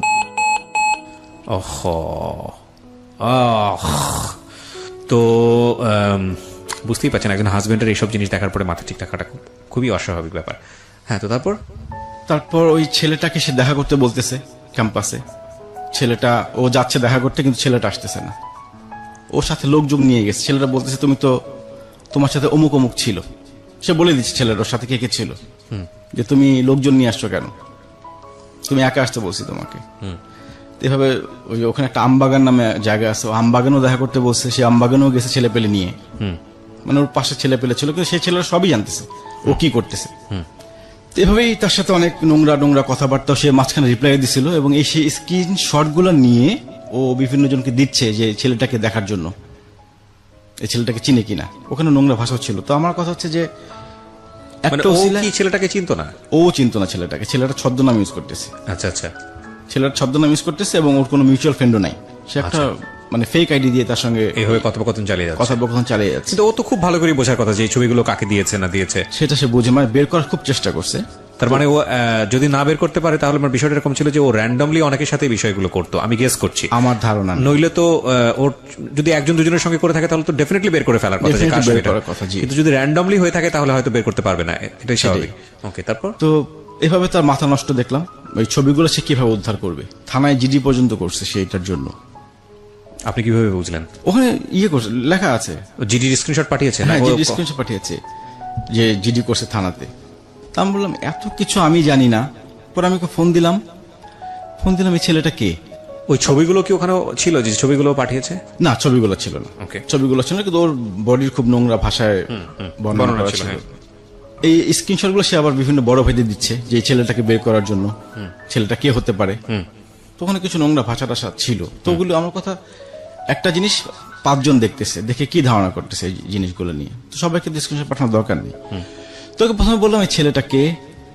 যখনই ছেলেটা কে জিজ্ঞেস, তখন সে তেলে বেগুনে জ্বলে উঠছে, চোরের মতো আমার মেসেঞ্জারে ঢুকছো কেন? আমি বললাম ইচ্ছা করে ঢুকে, তোমার মেসেঞ্জার ওপেন হয়েছিল আমার মোবাইলে, সেই জন্য ঢুকছে, এক্ষুনি লগ আউট করো। আমি তোমার অ্যান্সার পেলাম না, এই ছেলেটা কে? সে আমাকে কোনো অ্যান্সার দেয়নি ওই সময়। পরে আমি তো আবার আমার এবার ফাইনালি ব্রেক। এরপর তো তোমার সাথে আমার যোগাযোগ রাখার কোনো দরকারই হয় না। এর আগে একটা ঘটনা ঘটছে, মাফ করে দিয়েছিলাম, আমার একটা পাস ছিল, শেষ। কিন্তু এবার তো মাফ হবে না। তো ব্রেকআপ একদম ওর সাথে ফাইনালি ব্রেকআপ। এখানে ব্রেকআপ করার সুযোগটা কই? আপনার যেহেতু ওয়াইফ শেষ, চাইলে আপনি ডিভোর্স দিতে পারেন। ডিভোর্স, ওইটাই ব্রেকআপ, ডিভোর্স, যে তুমি পেপারস পেয়ে যাবা। আচ্ছা, আমি তোমাকে পেপারস পাঠিয়ে দেবো। আচ্ছা, ব্যাপারটা তাই। তো 2 দিন পর দেখি ওর ফ্রেন্ড একটা মালয়েশিয়ায় থাকতো, বান্ধবী, সে আমাকে ফোন দিছে, বলছে ভাইয়া আসলে এটা তো আমরা সবাই জানি ব্যাপারটা, একটা ছেলে ওকে ব্ল্যাকমেল করতে, ওর কিছু ছবি এডিট করছে। ওকে, ওর কিছু ছবি এডিট করে ওকে ব্ল্যাকমেল করতেছে। আমি যা কিছুই করুক, ব্যাপারটা কি আমার নলেজে থাকা উচিত ছিল কিনা? বলে হ্যাঁ ভাই, অবশ্যই আপনার নলেজে থাকা উচিত ছিল। এটা কিন্তু আমি একটা প্রশ্ন করতে চাই আপনাকে। উচিত তো অবশ্যই ছিল, খুব সেন্সিটিভ একটা বিষয় নিয়ে আমরা কথা বলছি আজকে। আপনার সাথে তার সম্পর্কটা কি এতটা কমফোর্টেবল ছিল যে ওইরকম একটা প্রবলেম সে আপনার সঙ্গে ডিসকাস করতে পারে? আমাদের সম্পর্কটা খুবই মধুর ছিল এবং খুবই ফ্রেন্ডলি সম্পর্ক ছিল। আমি কখনো হাজবেন্ড ছিল, কিন্তু ঘটনা তো সেটা বলতেছে না। আমি কখনো হাজবেন্ড ছিল ব্যবহার তার সাথে করিনি, কখনোই না। বাট ঘটনা তো সেরকম বলছে না। এরকম একটা কিছু হলে তো সবার আগে আপনার সঙ্গে শেয়ার করা। আমার তো প্রশ্ন সেটাই যে সবার আগে কে জানার কথা, আমি জানার কথা। সে আমাকে কিছু শেয়ার করেনি। বান্ধবী ফোন দিল, বললো ভাই ওর এডিট করা ছবি ও ব্ল্যাকমেল করতেছে। আমি বললাম না, যত কিছুই বলো আমার জানা উচিত। এডিট করা ছবি হলো আসলে জিডি হবে কেন? সেটাই তো কথা। এডিট তো এডিটই, এডিট তো যে কারো ছবি এডিট করতে পারে, রাইট? ওটা নিয়ে তো এত ঝামেলার কিছু নাই। বলে না মানুষজন দেখলে কি মনে করবে, প্রথমে তো মানুষজন দেখবে। তো বান্ধবী গুলো, আমি আমার সিদ্ধান্তে অটল যে না, আমি ওর সাথে আর সম্পর্কে যাব না। ওর আরেকটা বান্ধবী ফোন দিল, ওর সাথে আমি একই কথা বললাম যে আমি ডিসিশন নিয়ে নিছি, ও পেপারস পাঠিয়ে দেবো। লাস্টে ফাইনালি ওর এক টিচার ফোন দিল, ভার্সিটির টিচার। একটা মিনিট, এখানে ও তখন একটা প্রাইভেট ইউনিভার্সিটিতে জব করে, লেকচারার। তার মানে ওর তো রেজাল্ট সবকিছু ভালো। রেজাল্ট ভালো। আচ্ছা, প্রাইভেট ইউনিভার্সিটি মানে ঢাকার প্রাইভেট ইউনিভার্সিটি? ঢাকা ধানমন্ডিতে একটা প্রাইভেট ইউনিভার্সিটি। ওকে, ফাইন। হ্যাঁ, তো ওর ভার্সিটির টিচার ফোন দিল, মানে ময়মনসিংহ এগ্রিকালচার ইউনিভার্সিটির এক টিচার, ওরই ফ্রেন্ড। তো সে প্রথমে পরিচয় দিল, আমি টিচার, আমি অমুক বলছি। তার সাথে প্রায় টানা 2-3 ঘন্টা কথা বললাম। তুমি আমাকে কনফারেন্স করলো আর কি, যে আসলে ভুল করছে। আমি এটা কি আমার জানা উচিত ছিল কিনা। তখন তো ওই ফ্রেন্ডও জানা যে আমরা বিয়ে করছি। ওই যে টিচার আমাকে ফোন দিচ্ছে, সেও জানে না আমরা বিয়ে করছি। ও জানে না? না। আচ্ছা, তো ওকে তো আমি অতভাবে বলতে পারতেছি না। তাহলে সে আপনাকে সে কে হিসেবে ফোন দিল? আমাকে তার বয়ফ্রেন্ড হিসেবে ফোন দিছে। আচ্ছা, ওকে, বয়ফ্রেন্ড হিসেবে ফোন দিছে, যে আসলে ব্যাপারটা কিছুই না, আমরা সবাই জানি ভার্সিটি একটা ছেলে ডিস্টার্ব করতেছে, আমরা হ্যান্ডেল করতেছি ভার্সিটি থেকে। তেমন এত কিছু হলো, থানায় জিডি হলো, আমি কিছুই জানলাম না এটা কেন। বললো ভাই ও খুব অন্যায় করছে আপনাকে না বলে, প্রথমত। তারপর এটা আমরা দেখতেছি, এটা একটা এডিট করা ছবি, আপনি কিছু মনে করেন। সে মোটামুটি আমাকে কনফারেন্স করে ফেললো। আর ওর সাথে যখন কথা বললাম, হানির সাথে যখন কথা বললাম, মানে আমার ওয়াইফ, ও প্রথম অ্যান্সার ছিল আমি আমার বাবা মাকেই জানাইনি, তুমি কে? আমি তোমার বাবা মাকে জানানো, তোমার বাবা মা কয়দিন গেছে ভার্সিটিতে? একদিনও তো যায় নাই। আমি গেছি, আমি তোমার বাবা মার দায়িত্ব পালন করছি, আমি তোমার ভাইয়ের দায়িত্ব পালন করছি, বড় বোনের দায়িত্ব পালন করছি। তো লাস্টে আবার ওই টিচারের মাধ্যমে জিনিসটা মিউচুয়াল হয়। আমি তখন ধরে নিই যে না, এটা এডিট করাই ছিল, মানে নিজেকে বুঝাই এডিট করার ছবি হবে হয়তো। সেই ওই আগের স্মৃতিগুলো যখন মনে করি, তখন আবার ঠান্ডা হয়ে গেলাম। এখানে একটা জিনিস বিষয়ে বলি, যে আপনারা যারা গল্পটা শুনছেন তাদের কাছে মনে হতে পারে আমাদের আজকের জায়েদ অনেক বোকা। ডেফিনেটলি বোকা, কিন্তু এই বোকামিটা যাতে আপনি না করেন সেজন্য আজকের এই গল্পটা। বাট একটা কথা মনে রাখেন, প্রেম এর চেয়েও ভয়ানক বোকা বানিয়ে দেয় মানুষকে। হ্যাঁ, এবং এটা সম্ভব। ঠিক আছে, ওকে, বলুন। এরপরে ওর বাসা নিবে নতুন, ও বোনের বাসা থেকে অফিস করতো। তো বলে যে আমি বাসা শিফট করবো, ওখানে ওরা 2 বোন থাকে, এটা ব্যাপারটা কেমন দেখা যায়, তুমি একটা বাসা নিয়ে দাও আমাকে। তো তখন আপনি কি জানলেন ছেলেটার সম্পর্কে, যে তুমি কত কি করেছো, কি অবস্থা? না, আর কিছু জানিনি। ছেলেটাকে ট্রেস করা যায়নি, ওখানেই শেষ। মানে ভার্সিটির টিচার বলছে এটা প্রক্টর পর্যন্ত জিনিসটা জানে। আচ্ছা, তো আমি একটা বাসা নিয়ে দিলাম শঙ্করে। তো বাসা নেওয়া দেওয়ার পর ওর যে জিনিসপত্র ছিল হলে, ওগুলো শিফট করে নিয়ে আসলাম আমি। আচ্ছা, একদিনই যাও, আমি বাসা একদিনই গেছি, জাস্ট ওই মালামালগুলো উঠিয়ে দেওয়ার জন্য। তো ওদিকে দারোয়ান সিঙ্গেল বাসা ভাড়া দিবে না, মানে বাড়িওয়ালা ব্যাচেলার করে কাউকে ভাড়া দিবে না। তো আমি দারোয়ানকে বলছিলাম যে আমার ওয়াইফ এখনো আমাদের প্রোগ্রাম হয়নি, হয়ে যাবে। সে এসে বাসাটা ভাড়া দেয়। এরপর কি হয়, নভেম্বরের ফার্স্ট উইকে, নভেম্বর 2018, একদিন ভার্সিটিতে যাই আমি। ওই দিন আমার যাওয়ার কথা ছিল না, আমি সপ্তাহে 4 দিন যেতাম আমি ভার্সিটিতে, 6 দিন ক্লাস, তো 4 দিন যেতাম। আচ্ছা, ওই দিন আমার যাওয়ার কোনো প্ল্যান ছিল না। তো ওই দিন গেলাম, কাছাকাছি গিয়ে ফোন দিলাম, তুমি কোথায়? বললো যে আমি নিউ মার্কেট আসছি। নিউ মার্কেট কি করো? বলে একটু শপিং এ আসছি কলিগের সাথে। ওকে, কলিগ কি ছেলে না মেয়ে? বলে দাদা, এই রিপ্লাইটা দিল। ঠিক আছে তাহলে থাকো, আমি আসতেছি, নিউ মার্কেটে আসতেছি, তোমরা ওয়েট করো, আমি একসঙ্গে ব্যাক করবো। ওকে, তোরা ওয়েট করে, ইয়েতেই স্টার কাবাব ওয়েট করে। তা আমি গেলাম, গিয়ে দাদার সাথে পরিচয় হলো, ওখানে কাবাব টাবাব খেলাম।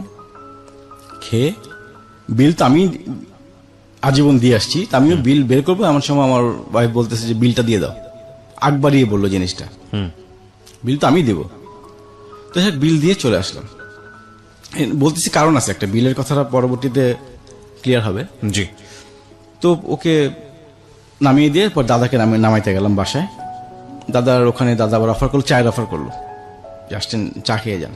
দুজনে মিলে চাটা খেলাম, খেয়ে বাসায় চলে গেলাম। এভাবে গেল। তারপর নভেম্বরের ফার্স্ট উইক ওর বাসায় আমি প্রপোজাল পাঠালাম অফিসিয়াল, মানে এতদিন তো এটা কেউ জানতো? হ্যাঁ, ও জানতো না। ও না জানা ছাড়াই? হ্যাঁ, ও না জানা ছাড়াই। হ্যাঁ, কারণ ওকে তো এতদিন বলছি যে বাসায় কথা বলার জন্য, ওকে না জানিয়ে আমি ওর বাসায় প্রপোজাল পাঠাই। মানে ওদের পরিচিত, যে যাকে পাঠিয়েছিলাম ওর বাবার পরিচিত। তো গিয়ে অফিসিয়ালি বিয়ের প্রপোজাল দেয়। তো ওর বাবা আমার কথা শুনে সাথে সাথে রিজেক্ট করে দেয়। ওকে। তিনি বললেন যে না, ছেলে তো ম্যারিড, ছেলে ম্যারিড, এই ছেলের কাছে তো প্রশ্নই আসে না। জানতো যে আপনার বিয়ে হয়েছে? আমার বিয়ে হয়েছে জানতো। ওকে। আমার বিয়ে হয়েছে জানতো। এবং এর মধ্যে আমি স্কিপ করে গেছি একটা, হ্যাঁ, 2015 সালের দিকে ওর বাসায় জানাজানি হয় যে আমার সাথে ওর রিলেশন আছে। তখন ওকে নিয়ে বসে এবং আমার বাসায় আসার কথা ছিল ওদের। ওর দুলাভাই রাজি ছিল, কিন্তু ওর বাবা রাজি ছিল না। আচ্ছা। মানে সবকিছু রেডি যে আমার বাসায় আসবে, এসে প্রপোজাল নিয়ে, এরকম একটা অপশন ছিল, কিন্তু পরবর্তীতে ওর বাবা রাজি হয়নি। তো নভেম্বরের ফার্স্ট উইকে যখন প্রপোজাল দিলেন, তো সাথে সাথে রিজেক্ট করে দিলেন। তো যখন দেখলো যে কোনোভাবেই রাজি না, তখন উনি বললেন যে আসলে ব্যাপার, তখন উনি বলে দিলেন আমাদের বিয়ে ব্যাপারটা।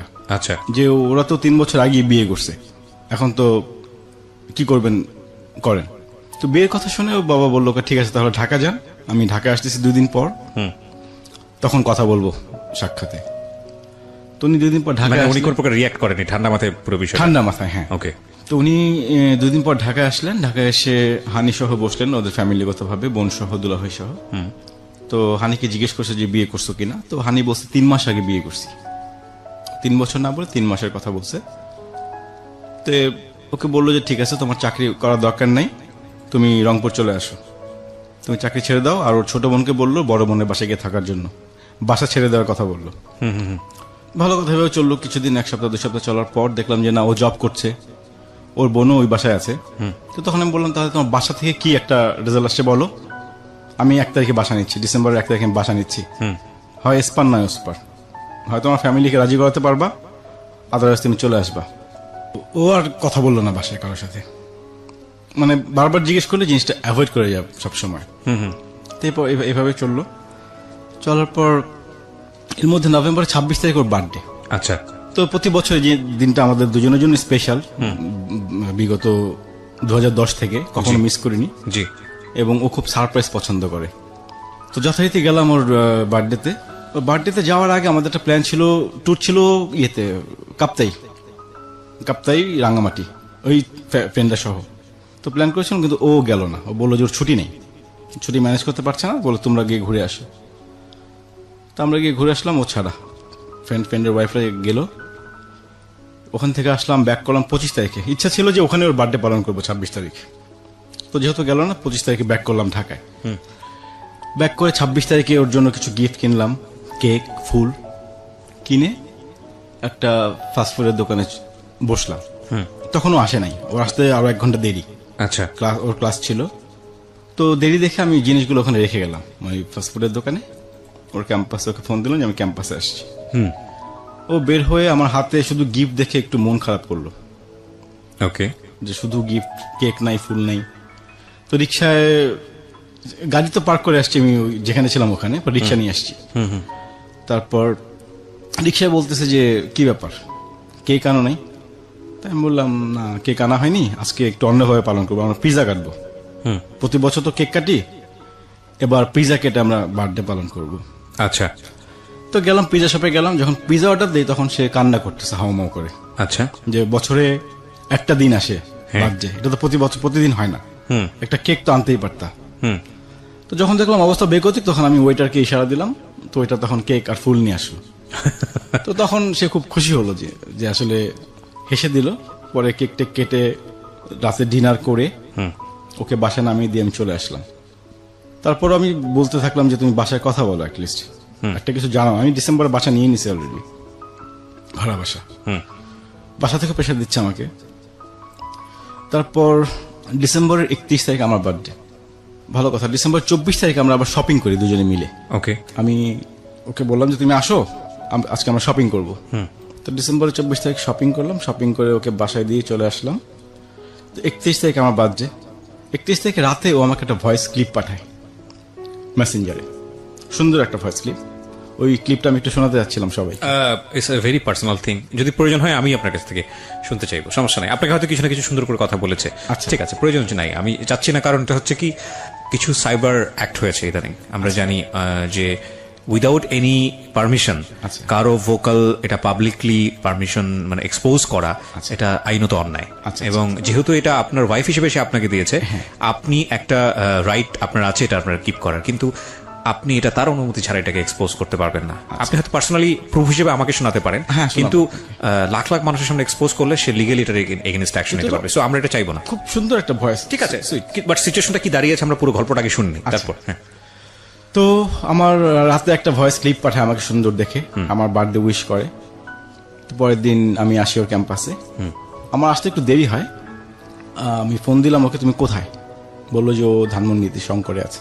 আচ্ছা, তো আমি বললাম তুমি এক কাজ করো, তাহলে ইয়েতে চলে আসো, মোহাম্মদপুর বাস স্ট্যান্ড চলে আসো, আমরা ওখান থেকে এক জায়গায় যাবো। তো বললো না না না, আমার কলিগরা আসছে, তোমার সঙ্গে দেখা করবে। যখন কলিগদের কথা বললো তখন তো অ্যাভয়েড করার কোনো উপায় নাই যে ওনারা আসছে। যাই হোক, ওখানে গেলাম, গিয়ে দেখলাম যে ওর সেই দাদা কলিগ আর বাকি সব দাদার ফ্রেন্ড, 5জন। তো ওদের সাথে পরিচয় হলাম। আমি ভাবলাম সবাই মনে হয় একই ভার্সিটির টিচার। তো যখন পরিচয় বলছে আপনি কি একই ডিপার্টমেন্টে কিনা, তো বললো যে না, দাদার ফ্রেন্ড ওনারা। তো এভাবে ওখানে পিজা টিজা খেলাম। খেয়ে আমার খুব একটা এক্সপেকটেশন ছিল ওই দিন অ্যাটলিস্ট আমার জন্য একটা কেক নিয়ে আসবে। তো আমি তখন কিছু বলিনি, আমার জন্য কেক আনেনিও, আমিও কেক কিনিনি, এই ফার্স্ট। মানে ওর আপনার বার্থডেতে কেক হলো না, কিন্তু ওর বার্থডেতে আপনি ঠিকই কেক। ওর বার্থডে প্রতি বার্থডেতেই 2010 থেকে তোর সাথে আমার দেখা হয়, প্রতি বছর 2টা কেক তো থাকবেই। ওই দিন আমি ফার্স্ট কেক কিনিনি। আমার খুব এক্সপেকটেশন ছিল যে ও একটা কেক নিয়ে আসবে আমার জন্য, আর কিছু না হোক। ও যেহেতু সারপ্রাইজ পছন্দ করে। খাওয়া দাওয়া করে যখন চলে গেলাম, ওকে বাসা নামিয়ে দিলাম। ওকে নামিয়ে দিয়ে ওই দাদার ফ্রেন্ডদের নামিয়ে দিলাম দাদার বাসার সামনে। তো দাদা আবার অফার করলেন চা খাওয়ার জন্য। তো নেমে কিছুক্ষণ আড্ডা মারলাম ওখানে। আড্ডা মারার এক পর্যায়ে দাদা বললো যে আপনার দেরি দেখে আমি তো ম্যাডামের বাসা পর্যন্ত গেলাম ম্যাডামকে আনার জন্য।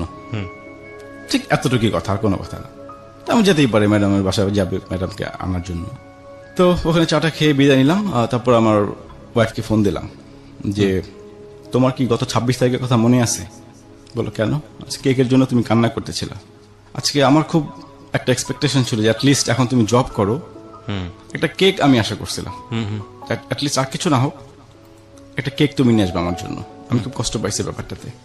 তো আমাকে বললো যে আসলে কেক আনতে সে ভুলে গেছে। আচ্ছা, তুমি কেক আনতে ভুলে গেছো, আসছো আমার বার্থডেতে, কেক আনতে ভুলে যাও, এটা কেমন কথা? বলে আসলে ভুলে গেছিলাম। তারপর বললাম কি ব্যাপার, দাদা তোমার বাসায় গেছিল নাকি? হঠাৎ করে বললো না, দাদা কেন বাসায় আসবে? দাদা তো আমার বাসা চিনিই না।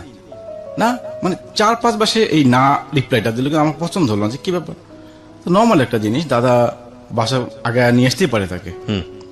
তো টোটালি অস্বীকার করলো যে না, দাদা বাসা চিনে না, যায়নি। তারপর 1 তারিখে কথা হলো ওর সাথে, 2 তারিখে কথা হয়েছে, 3 তারিখে তার সাথে আমার কথা হয়নি।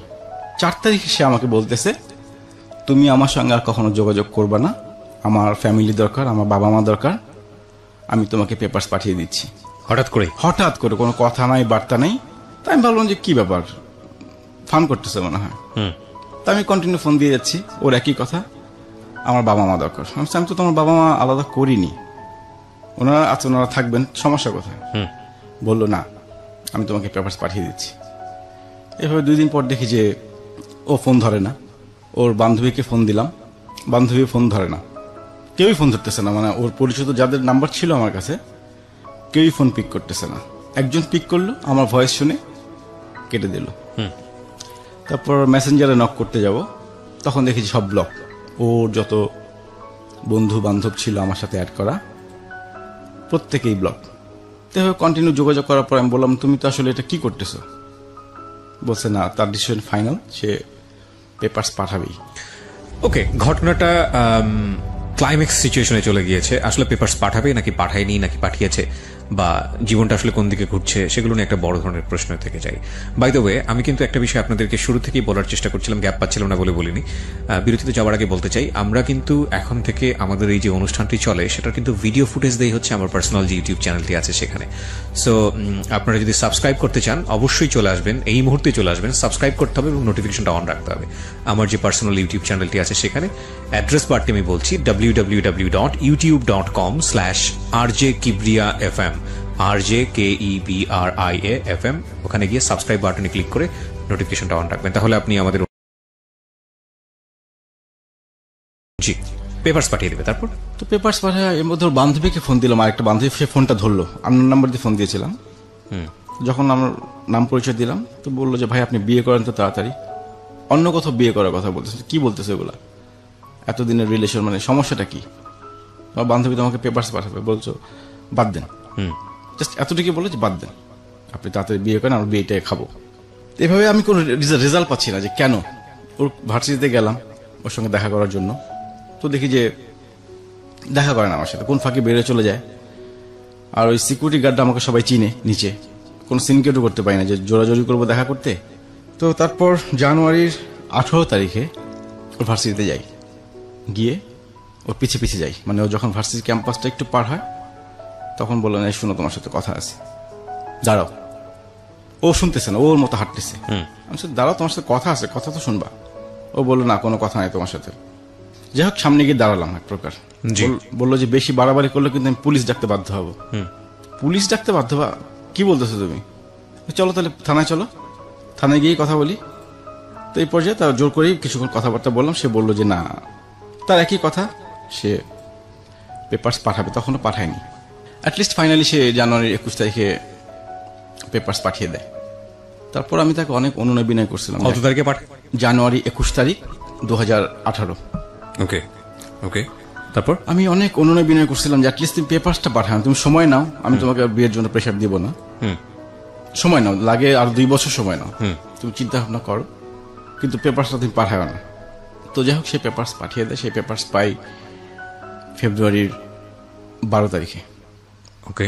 তো বাসায় পেপারস পাওয়ার পর আম্মা ওর বাবাকে ফোন দেয় যে এটা কি করলেন, যে পেপারসটা কেন, ওরা বিয়ে করছে এতদিন ধরে, আমরা তো বসতে পারতাম কোথাও। তোর বাবা বললো যে না আমার মেয়ে, আমি তো জানি না কিছু, মেয়ে ডিভোর্স দিছে, এটা মেয়ের ব্যাপার, আর ছেলের তো আগে একটা বিয়ে ছিল। আম্মা জাস্ট এতটুকু বললেন যে মেয়ের কি বিয়ে দিবেন না, আপনি কি বলে দিবেন, এতটুকু কথা হলো। এই ফেব্রুয়ারি 14 তারিখে ওর ফেসবুকেও দাদা কিছু ছবি ট্যাগ করে ওকে। আচ্ছা। ওই যে কলিগ একটা পিকনিকে গিয়েছিল তারা, সবগুলো ছবি দাদার সাথে দেখলাম যে একটু ক্লোজ। আমি অতটা কিছু বুঝি না, আমার ফ্রেন্ডকে দেখালাম, ও বললো যে দাদার সাথে মনে হয় কোনো সম্পর্ক টম্পর্ক আছে, ছবিগুলো দেখে আমাকে বললো জাস্ট। আর আমার যতগুলো ফ্রেন্ডই শুনছে যে আমাকে ডিভোর্স দিবে, খালি একটা কথাই বলছে যে নিশ্চয়ই ওর কোনো অ্যাফেয়ার হয়েছে কারোর সাথে। ওকে। অ্যাফেয়ার ছাড়া তো এই রিলেশন ভাঙার কথা না। আমরা ডিভোর্সের জায়গাতে গেলে আসলে এগুলাই চিন্তা করি, কিন্তু কথা হচ্ছে ডিভোর্স দেওয়ার পরে কোনো সম্পর্ক সে মেনটেন করলো নাকি ব্যাচেলর থাকলো, নাকি করলো না, নাকি সে অন্য কোনো সম্পর্কে গেল, নাকি ভালোতে থাকলো না মন্দ থাকলো, এগুলো নিয়ে আমাদের চিন্তা করাটা উচিতই না। প্রথম কথা হচ্ছে আমি তোমার সঙ্গে ইতি টানতে চাচ্ছি, সো ইতির জায়গাটা হচ্ছে ফাইনালি একটা লিগ্যাল পেপার। জি। এরপরে কি করলাম না করলাম সেটা তো আমার পার্সোনাল লাইফ, কিন্তু আনফর্চুনেটলি আমরা এটা নিয়েই চিন্তা করি যে ও কারোর সাথে বোধহয় সম্পর্ক করবে, এটা করবে। আসলে হয় কি, সম্পর্কটা তো একটা গতির মতো, সো গতিকে তো থাম করে আটকানো যায় না, এটা থামতে একটু সময় লাগে। সো যে কোনো কারণেই হোক আমরা অ্যাডভান্স লাইফে গিয়ে এই ধরনের চিন্তাটা করি, বাট এই চিন্তাটা একদমই ইললজিক্যাল, কিন্তু ন্যাচারালি চলে আসে। আমার একটা অপশনে ছিল যে ডিভোর্সটা কেন, ডিভোর্স দিতেই পারো, তো আমাকে ভালো লাগছে না, আমি তোকে অপশন দিলাম যে আমার বয়স কি বেশি এই জন্য, মানে আমার আবার ডায়াবেটিস ছিল। আচ্ছা, আমার ডায়াবেটিস ধরা পড়ছে, ডায়াবেটিস আছে কিছুদিন আগে ধরা পড়ছে। ও জানে সেটা, ও জেনে একটু মন খারাপ করছিল যে আমার ডায়াবেটিস। তা আমি বললাম আমার ডায়াবেটিস এই জন্য সমস্যা, একটা সমস্যার কথা বলে যাও তুমি, যাতে আমি নিজেকে সান্ত্বনা দিতে পারি যে তুমি কেন যাচ্ছ। তো কোনো কিছু আমাকে বলেনি। পেপারসে কি উল্লেখ করেছে? পেপারসে কিছু উল্লেখ নেই, পেপারস আমার কাছে আছে, পেপারসে কোনো কিছু উল্লেখ নেই, কোনো কারণ ছাড়া ডিভোর্স, কোনো কারণ ছাড়া ডিভোর্স। একটা কারণ তো থাকে পেপারসের মধ্যে, ওখানেও পেলাম না। তারপর ওর বান্ধবীদের সঙ্গে আমি কন্টিনিউ যোগাযোগ করার ট্রাই করলাম যে কেন, কেউ কোনো রিপ্লাই আমাকে দেয়নি। এবং ওদেরকে আমি টেক্সট করেছি যে একটা সময় তো তোমাদের প্রয়োজন, আমি ছিলাম তোমাদের পাশে, হেল্প তো করছি, সেই ইয়েতেও আমাকে একটু হেল্প করো। কিন্তু ওরা সিন করে করে আমার কোনো রিপ্লাই দেয়নি, বা কেউ কোনো ফোন পিকও করেনি। আমার তো জানতে হবে ব্যাপারটা কি আসলে। মাথার মধ্যে একটা কোশ্চেনই খালি কাজ করতেছে। ওর যে ফেসবুকের ইমেল অ্যাড্রেস দেওয়া ছিল ওটা আমার ছিল, আমি তৈরি করে দিয়েছিলাম, ওটা চেঞ্জ করা নেই কখনো। তো তখন চিন্তা করলাম যে ওর ফেসবুকে ঢুকলে তো কিছু একটা পেতে পারি, নিশ্চয়ই কারোর সঙ্গে জিনিসগুলা শেয়ার করেছে, কেন ডিভোর্স। তো কি করলাম, ওর ইমেল আইডি দিয়ে ফরগট পাসওয়ার্ড দিলাম, দেখি চলে আসলো। তারপর ওর মেসেঞ্জার লক করলাম, লক করে ইমেল আইডি চেঞ্জ করে দিলাম যাতে ও ঢুকতে না পারে ওখানে। আচ্ছা, লক করার পর যে জিনিসগুলো পেলাম, ব্যাপারটা হচ্ছে এরকম যে কেঁচো খুঁড়তে সাপ পাওয়ার মতো অবস্থা, মানে আমি আমার অ্যান্সার পেয়ে গেলাম। তারপর কি করলাম, আমি ওর ফেসবুকে আমাদের কিছু ছবি শেয়ার করলাম, এবং সুন্দর সুন্দর ছবি, যে ছবিগুলো মানে কোনো অড লুকিং না, দুজনের ছবি। আমরা দুজন ঘুরতে গেছি এক জায়গায়, সাগর পাড়ে বসে আছি, তারপরে সিলেট গেছি, নৌকায় ঘুরতেছি, জাস্ট এরকম কিছু ছবি আমি ফেসবুকে শেয়ার করি, ওর ফেসবুকে। ওরটাতে আমারটা তো সবাই ব্লক, আমারটা দিয়ে তো মানে ওর পাসওয়ার্ড দেখে আপনি কি আইডিটা তখন নিজের দখলে নিয়ে আমি নিয়েছেন? নিজের দখলে নিয়ে নিয়েছি। হ্যাঁ, আচ্ছা। আমি জাস্ট ইমেল অ্যাড্রেস চেঞ্জ করলাম, মোবাইল নাম্বার চেঞ্জ করে, তখন আইডিটা আপনার কাছে। হ্যাঁ। তারপর আমি কিছু ওয়েট করছিলাম যে ও যদি ফোন টোন দেয় যে অ্যাটলিস্ট ছবি টবি কিছু দিও না। তা আমি করলাম কি, আমাদের যত সুন্দর সুন্দর কাপল ছবি, এবং ক্লোজ ছবি না, জাস্ট সাগর পাড়ে বসে আছি, সিলেটে নৌকায় ঘুরতেছি, এরকম কিছু ব্যাকগ্রাউন্ডের ছবি দিলাম, খাচ্ছি। তো দেখি সবাই খুব সুন্দর কমেন্টস করতেছে ছবির মধ্যে, কবে বিয়ে করলি, হানিমুনে কবে গেলি, কিছুই জানি না। আর ওইদিকেও রিপোর্ট করতেছে ওর ফ্রেন্ডরা, মানে ও বারবার আইডিটা রিপোর্ট করছে, কিন্তু রিপোর্ট করে কিছু করতে পারতেছে না, কারণ কমেন্টস ভালো ভালো কমেন্টস করতেছে ওখানে। পরে লাস্টে ওর বাবা ফোন দিল আমার বোনের নাম্বারে, ফোন দিয়ে বললো যে অ্যাটলিস্ট সবাই তো মান সম্মান আছে, আপনার ভাইকে বলেন ছবিগুলো যাতে না দেয়, আইডিটা বন্ধ করতে বলেন। তো আমার বোন আমাকে বলে দিল এই ছবি দিও না, বাদ দাও। তো আমি পরে আইডি লক করে দিলাম। আমার উদ্দেশ্য ছিল যে তুমি এতদিন আমার সঙ্গে এরকম, কেউ জানে না, ওর বাসায় জানে না, ওর কোনো ফ্রেন্ড সার্কেলও জানে না যে ও বিয়ে করছে, অ্যাটলিস্ট এতটুকু জানুক, একটা কোশ্চেনের সম্মুখীন হও যে তুমি বিয়ে করছো কি করো নাই। এগুলো ডিভোর্সের পরে, পেপারস পাওয়ার পরে। আচ্ছা, পরে যে সাগর পাড়ে গেছো তুমি, নিশ্চয়ই বিয়ে করছো, আর যদি বিয়ে না করে যাও তাহলে তো ব্যাপারটা আরেকটু খারাপ। আমার ইন্টেনশন ছিল এটা, যে একটা কোশ্চেনের সম্মুখীন হও। অনেক আছে না, অনেক অড লুকিং ছবিগুলো দেয়, আমি ওগুলি কিছুই দেইনি। জাস্ট আমার উদ্দেশ্য ছিল যে ও যে বিয়ে করছে এইটার উদ্দেশ্যে তো আমার কাছে ব্যাক করে, যে একটা কোশ্চেনের সম্মুখীন হয়ে ঠিক আছে আমি ব্যাক করছি, বা ফ্যামিলি যাতে ব্যাক করে। তো দেখলাম যে না, ছবি টবি সব বন্ধ করে দিলাম ওই সময়। তারপর জানতে পারলাম ওই মেসেঞ্জারে যে টেক্সটগুলা, বান্ধবীর সাথে কি কনভারসেশন, দাদার সাথে কি কনভারসেশন, দাদার ফ্রেন্ডের সাথে কি কনভারসেশন, আস্তে আস্তে সবই জানতে পারলাম। আমি এখানে শুরু করব, ওই যে অঙ্কুরের কথা বললাম, ও একটা ভার্সিটিতে অঙ্কুরের সঙ্গে যুক্ত ছিল, ওখানে এক বড় ভাইয়ের সাথে তার রিলেশন 2013 সাল থেকে। এটা আমি আগে দেখিনি কখনো, জাস্ট ওই দিন দেখলাম, লাস্ট নক ছিল ফেব্রুয়ারিতে। তো দাদা উনার সাথে আমার কখনো পরিচয় হয়নি।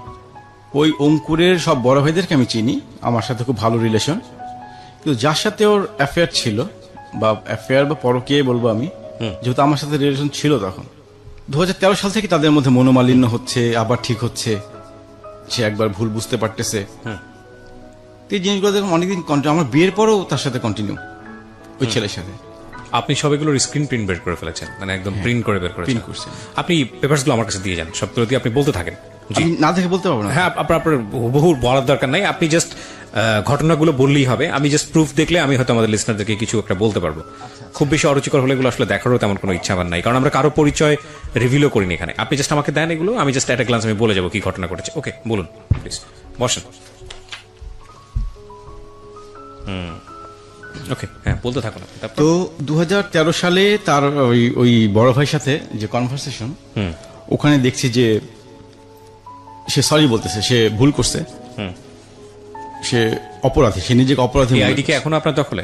না, ওই আইডি পার্মানেন্টলি ডিসেবল হয়ে গেছে। পার্মানেন্টলি ডিসেবল, মানে ওরা রিপোর্ট করে ডিসেবল করে দিয়েছে। আমি করেছি এটা। আপনি করেছেন? আমি একদম পার্মানেন্টলি করেছি। আপনি পার্মানেন্টলি ডিসেবল বলে কোনো কিছু ফেসবুকে আছে বলে আমার ধারণা নেই। আপনি চাইলে এটাকে রিভিল করতে পারেন। না, আমি আর কখনো ট্রাই করিনি এটা। ট্রাই করেন? কত সালে করেছেন? এটা মনে হয় ডিসেবল হয়ে গেছে অলরেডি। আচ্ছা, ওকে, ঠিক আছে, বলুন। তারপর 2013 সাল থেকে দেখলাম যে তাদের মধ্যে মনোমালিন্য, যে আমি ভুল করছি, কোনো ডিসিশন এক পক্ষ বিবেচনা করলে হয় না। মানে অনেক আগে থেকেই সম্পর্কটা ছিল। অনেক আগে থেকে, হ্যাঁ, 2013 সালেই সে ভুল করছে। তারপর তার সাথে কন্টিনিউ হচ্ছে এরকম কথাবার্তা। আবার একটা অপশন আছে যে কাউকে ভালোবাসলে এভাবে ভালোবাসতে হয়, এটা আমার ওয়াইফের কনভারসেশন আর কি। আর কিভাবে ভালোবাসছে সেটা তো আমি বুঝতে পারতেছি না, যে কিভাবে ভালোবাসলো তাকে। ওকে। তারপর 2014 সালে এসে আবার আমার বিয়ের পরেও সে তার থেকে সরে আসতেছে। ওকে, আমি সেলফিশ, আসলে আমি এতদিন বুঝতে পারিনি, আমি এখন বুঝতে পারছি আমি অপরাধী। কি করলে এই পাপ মোচন হবে আমি তাও জানি না। আমার বিয়ের পরের কনভারসেশন এগুলা, স্টিল নাও তার সাথে যোগাযোগ আছে। এইটা একটা। ওকে। তারপর দাদার সাথে যে কনভারসেশন গুলো দেখলাম, ওগুলো দেখে তো সে আমার সাথে যে কনভারসেশন গুলো করতো ফার্স্ট টাইমে, সেম কনভারসেশন। আরেকবার একটু মনে করিয়ে দিই, এই দাদাটা যেন কে ছিল? দাদা হচ্ছে ওর কলিগ, ওর ভার্সিটির কলিগ, সিনিয়র, এবং দেখতে যথেষ্ট সুন্দর। তো ওই দাদার সাথে কনভারসেশন গুলো দেখলাম, সেই আমার সেম কনভারসেশন, আমার সাথে যে কনভারসেশনে কথা বলতো সেম। আরেকটা মজার ব্যাপার হচ্ছে, দাদার বার্থডে ছিল 30 তারিখে, ডিসেম্বর 30 তারিখ। ওই দিন দাদার আসার উদ্দেশ্য ছিল সে তাদের ইনভাইট করেছিল, ওকে, আমার ওয়াইফ, যে তাদেরকে খাওয়াবে। এটা আমি পরে মেসেঞ্জারে জানতে পারলাম। এবং 29 তারিখে সে দাদার বাসায় ছিল, মানে দাদার বাসা থেকে সে রাত 9:30 সময় বের হয়, কনভারসেশন সবই আছে, এবং অন্য কেউ যায়নি ওর সাথে। আমি জিজ্ঞেস করলাম কে, মানে ওই দিন গেছিল কেন, কলিগরা মিলে গেছিলাম। কোন কোন কলিগ ছিল নাম বললো, ওনারা একজনও যায়নি। তো এভাবে ওকে জিজ্ঞেস করলাম পরে যে দাদার বাসায় কেন গেছিলা, বললো যে এমনি গেছিলাম, দাদার বাসাটা সুন্দর, আবার যাবে, এরকম বেশ কিছু। তখন তো আর আমার বুঝতে কিছু অসুবিধা হলো না যে আসলে দাদার সাথে সে একটা রিলেশনে জড়িয়ে পড়েছে। এদিকে দাদাও অ্যাপ্লাই করেছে চায়নাতে হায়ার স্টাডিজের জন্য, দাদারটা হয়ে যায়, এবং ওদের প্ল্যান ছিল ওরা একসাথে অ্যাপ্লাই করেছে। আচ্ছা, ওরা একসাথে অ্যাপ্লাই করে চায়নাতে। এগুলো তো আপনি ইনভেন্ট করলেন কবে? ডিভোর্সের আগে? ডিভোর্সের পরে, আমি সব ডিভোর্সের পরে জানতেছি। আমি তো ডিভোর্স আগে কিছু ডিভোর্সের পরে জেনেছেন আপনি ফেসবুক ঘেটে? ফেসবুক ঘেটে, জি, মেসেঞ্জার ঘেটে। যে আমার তো জেনে লাভটা কি বলেন তো? জেনে লাভ হচ্ছে পরে আসলে জেনে আমার তো জানতে হবে যে ডিভোর্সটা কেন, আমার ফলটা কি। ঠিক আছে, হ্যাঁ, আমার কি ফল্ট, আমি কি করলাম, এতদিন তুমি আমার সাথে সম্পর্ক করলা, আজকে একটা বিনা কারণে চলে যাবা, একটা কারণ দেখিয়ে যেত আমাকে। ওর বান্ধবীর সাথে কনভারসেশন গুলো দেখলাম, ওখানেও কোনো কজ নাই কেন আমাকে ছাড়ছে। ওকে, যে আমাদের মধ্যে সবকিছু ওকে ছিল, আমি ওকে না জানায় ডিসিশন নিছি। এরকম একটা বার তো আমি জানতে পারতাম ডিভোর্সের আগে যে তোমাকে আমার ভালো লাগতেছে না, তোমার সঙ্গে মানাতে পারছি না, কিছুই বলেনি। তো লাস্টে সে এইভাবেই সবকিছু জানলাম যে সেই 2013 সাল থেকেই তার রিলেশন একটা সে করেই যাচ্ছে। তো যাক, নিজেকে সান্ত্বনা দিলাম তখন যে আমি ভালো আছি। তারপর 2018 সেপ্টেম্বরে দাদা চলে যায় চায়নাতে।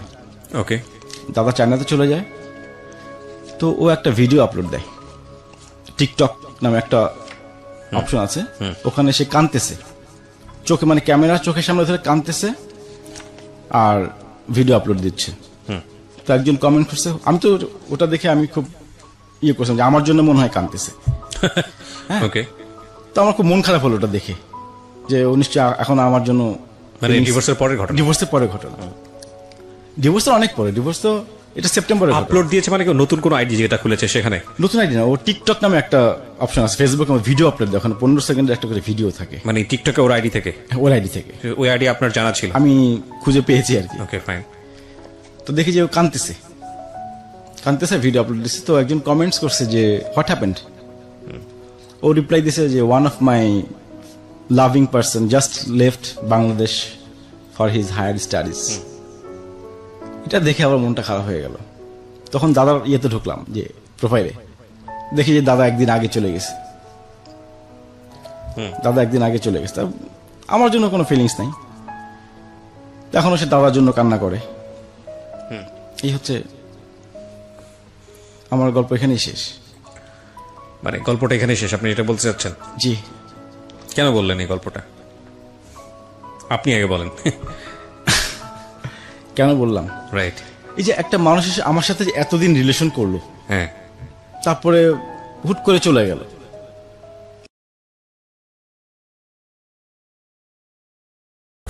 কিছু কি বাদ গেছে আপনার গল্পে যেটা আমি কথা বলার আগে ফাইনালি বলতে চান? হ্যাঁ, আমার একটা জিনিস বাদ পড়ে গেছে যেটা খুব গুরুত্বপূর্ণ। 2014 শেষের দিকে যখন বিয়ে করার প্রায় 4-5 মাস পরে ও রংপুর যায়। তো ওর বাসা থেকে একটা বিয়ের প্রপোজাল আসে জি। ফ্যামিলি। ছেলে হচ্ছে বিসিএস ক্যাডার, পররাষ্ট্র মন্ত্রণালয়। তো মোটামুটি ও বললো, আমাকে যতটুকু বললো যে সবকিছু রেডি, জাস্ট পরের দিন পছন্দ হলে ছেলে বিয়ে কাবিন করে চলে যাবে। আমি তখন ঢাকার বাইরে, আমি তখন কুয়াকাটা। তো আমি ওকে বললাম যে অ্যাটলিস্ট এক কাজ করো, তুমি তাহলে ঢাকায় চলে আসো, আমি রওনা দিচ্ছি, কারণ আমার পক্ষে তো ওখান থেকে রংপুর চলে গেলে অলরেডি বিয়ে হয়ে যাবে।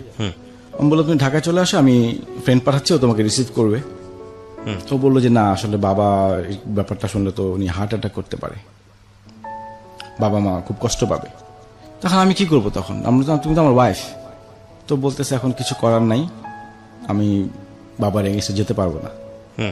তখন আমি বললাম, তাহলে এক কাজ করো, যদি এরকম কিছু হয় অ্যাটলিস্ট আমাকে একটা ডিভোর্সের পেপারস পাঠিয়ে দিও কোথাও থেকে, যাতে বিয়েটা বৈধ হয়। তো বলো যে ঠিক আছে তাই। কিন্তু পরবর্তীতে শুনলাম যে বিয়েটা হয়নি। কেন হয়নি সেটা জানি না, ও চেষ্টাও করেনি বিয়ে ভাঙার জন্য, ওর জাস্ট ইয়ে ছিল, মানে ও আমার মুখ থেকে বের করবে যে কি করবে। তো আমি আমার অপশন দিয়ে দিয়েছিলাম যে অ্যাটলিস্ট যদি বিয়ে হয়ে যায় তাহলে তুমি একটা পেপারস পাঠিয়ে দিও আমাকে ব্যাকডেট দিয়ে। আপনার এই ডিভোর্সের ঘটনাটা, মানে পেপারসের ঘটনাটা কত সালে? এই 2018 সালে, তাই? 2018 জানুয়ারি 21 তারিখ। মানে এরপরে আপনার প্রায় 10-11 মাস কেটে গেল। 10-11 মাস। এই 10-11 মাসের কন্ডিশনটা কি, অবস্থাটা কি? 10-11 মাসে আমার আর চিন্তা ভাবনা নাই এরকম, মানে যোগাযোগ হয়েছে ওর সঙ্গে? ওর সঙ্গে যোগাযোগ করতাম, চেষ্টা করেছিলাম যোগাযোগ। আমি এমনও বলেছি ওকে যে পেপারসটা ছিঁড়ে ফেলবো 3 মাসের মধ্যে, 3 মাসের মধ্যে পেপারসটা ছিঁড়ে ফেলবো। ও তাও রাজি হয়নি। পেপারস তো আপনি ছিঁড়ে ফেলতে হবে না, পেপারস তার ছিঁড়ে ফেলতে হবে। সেটাই বলছি, পেপারস ছিঁড়ে ফেলে আমরা ছিঁড়ে ফেলা বলতে সে উইথড্র করতে হবে, নাহলে তো হ্যাঁ উইথড্র করতে, সেটাই বলেছিলাম যে দরকার পেপারস ছিঁড়ে আমরা আবার নতুন করে শুরু করব, ফ্যামিলিগত হবে। ওর এক কথাই ছিল যে না, ও রাজি হবে না।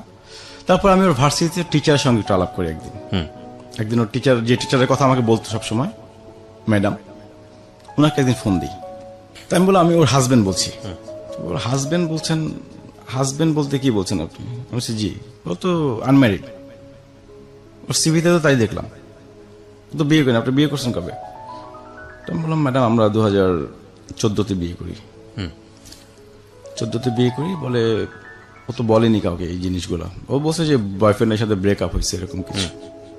বলে আমরা ছবি দেখে আলাপ করেছিলাম যেটা বিয়ে পরবর্তী ছবি, কিন্তু ও স্বীকার করেনি এবং আপনার নামে অনেক আজে বাজে কথা বলছে, আপনি নেশা করেন, মানে যত প্রকার খারাপ কথা বলা দরকার। তো আমি একদিন ম্যাডামকে রিকোয়েস্ট করলাম, ম্যাডাম আমি একটু আপনার সঙ্গে দেখা করবো অফিসের বাইরে, এখন 5টা মিনিট সময় দেবেন আমাকে। তো বললো যে উনি দেখা করতে চায়নি, এক প্রকার জোর করে, মানে অনেক রিকোয়েস্ট করার পর ম্যাডাম ওই ভার্সিটির পাশেই একটা কফি শপে, তো ওনাকে বললাম যে আমাদের এই ব্যাপার, দাদার সঙ্গে রিলেশনটা যদি ব্রেক করতে পারেন তাহলে তো আমি আবার শুরু করতে পারি সংসারটা। উনি বললো আপনি কি সংসার করবেন? আমি বলছি হ্যাঁ সংসার করব। তো উনি বললো তাহলে কাজ করি, আমি আমার হেডের সাথে কথা বলি, কালকে আপনি অফিসে আসেন ফিজিক্যালি। তো পরের দিন অফিসে যাওয়ার কথা ছিল যে উনি, মানে হেড যদি কিছু করতে পারে এই ব্যাপারে, দুজনের মিউচুয়াল করা দিতে পারে। তো পরের দিন ওর বাবা ফোন দিল বাসায় যে আমি যাতে অফিসে না যাই, যে অফিসে গেলে হয়তো চাকরি সমস্যা হতে পারে।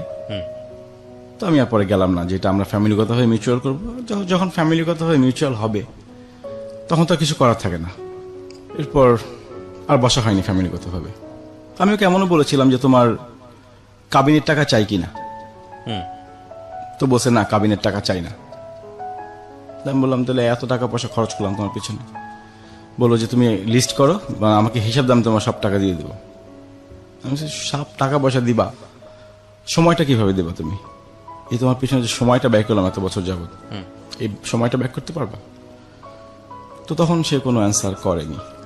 তার এর কিছুদিন পরে এপ্রিলের 1 তারিখে ও আমার নামে একটা অভিযোগ করে বাংলাদেশ মহিলা পরিষদে। ওকে, আমার নামে একটা অভিযোগ দেয়, ওখান থেকে একটা নোটিশ করে আমাকে তো ওটা নিয়ে আমি আবার রিপোর্ট করি ওদেরকে যে আমি যাই, আসলে ব্যাপারটা কি।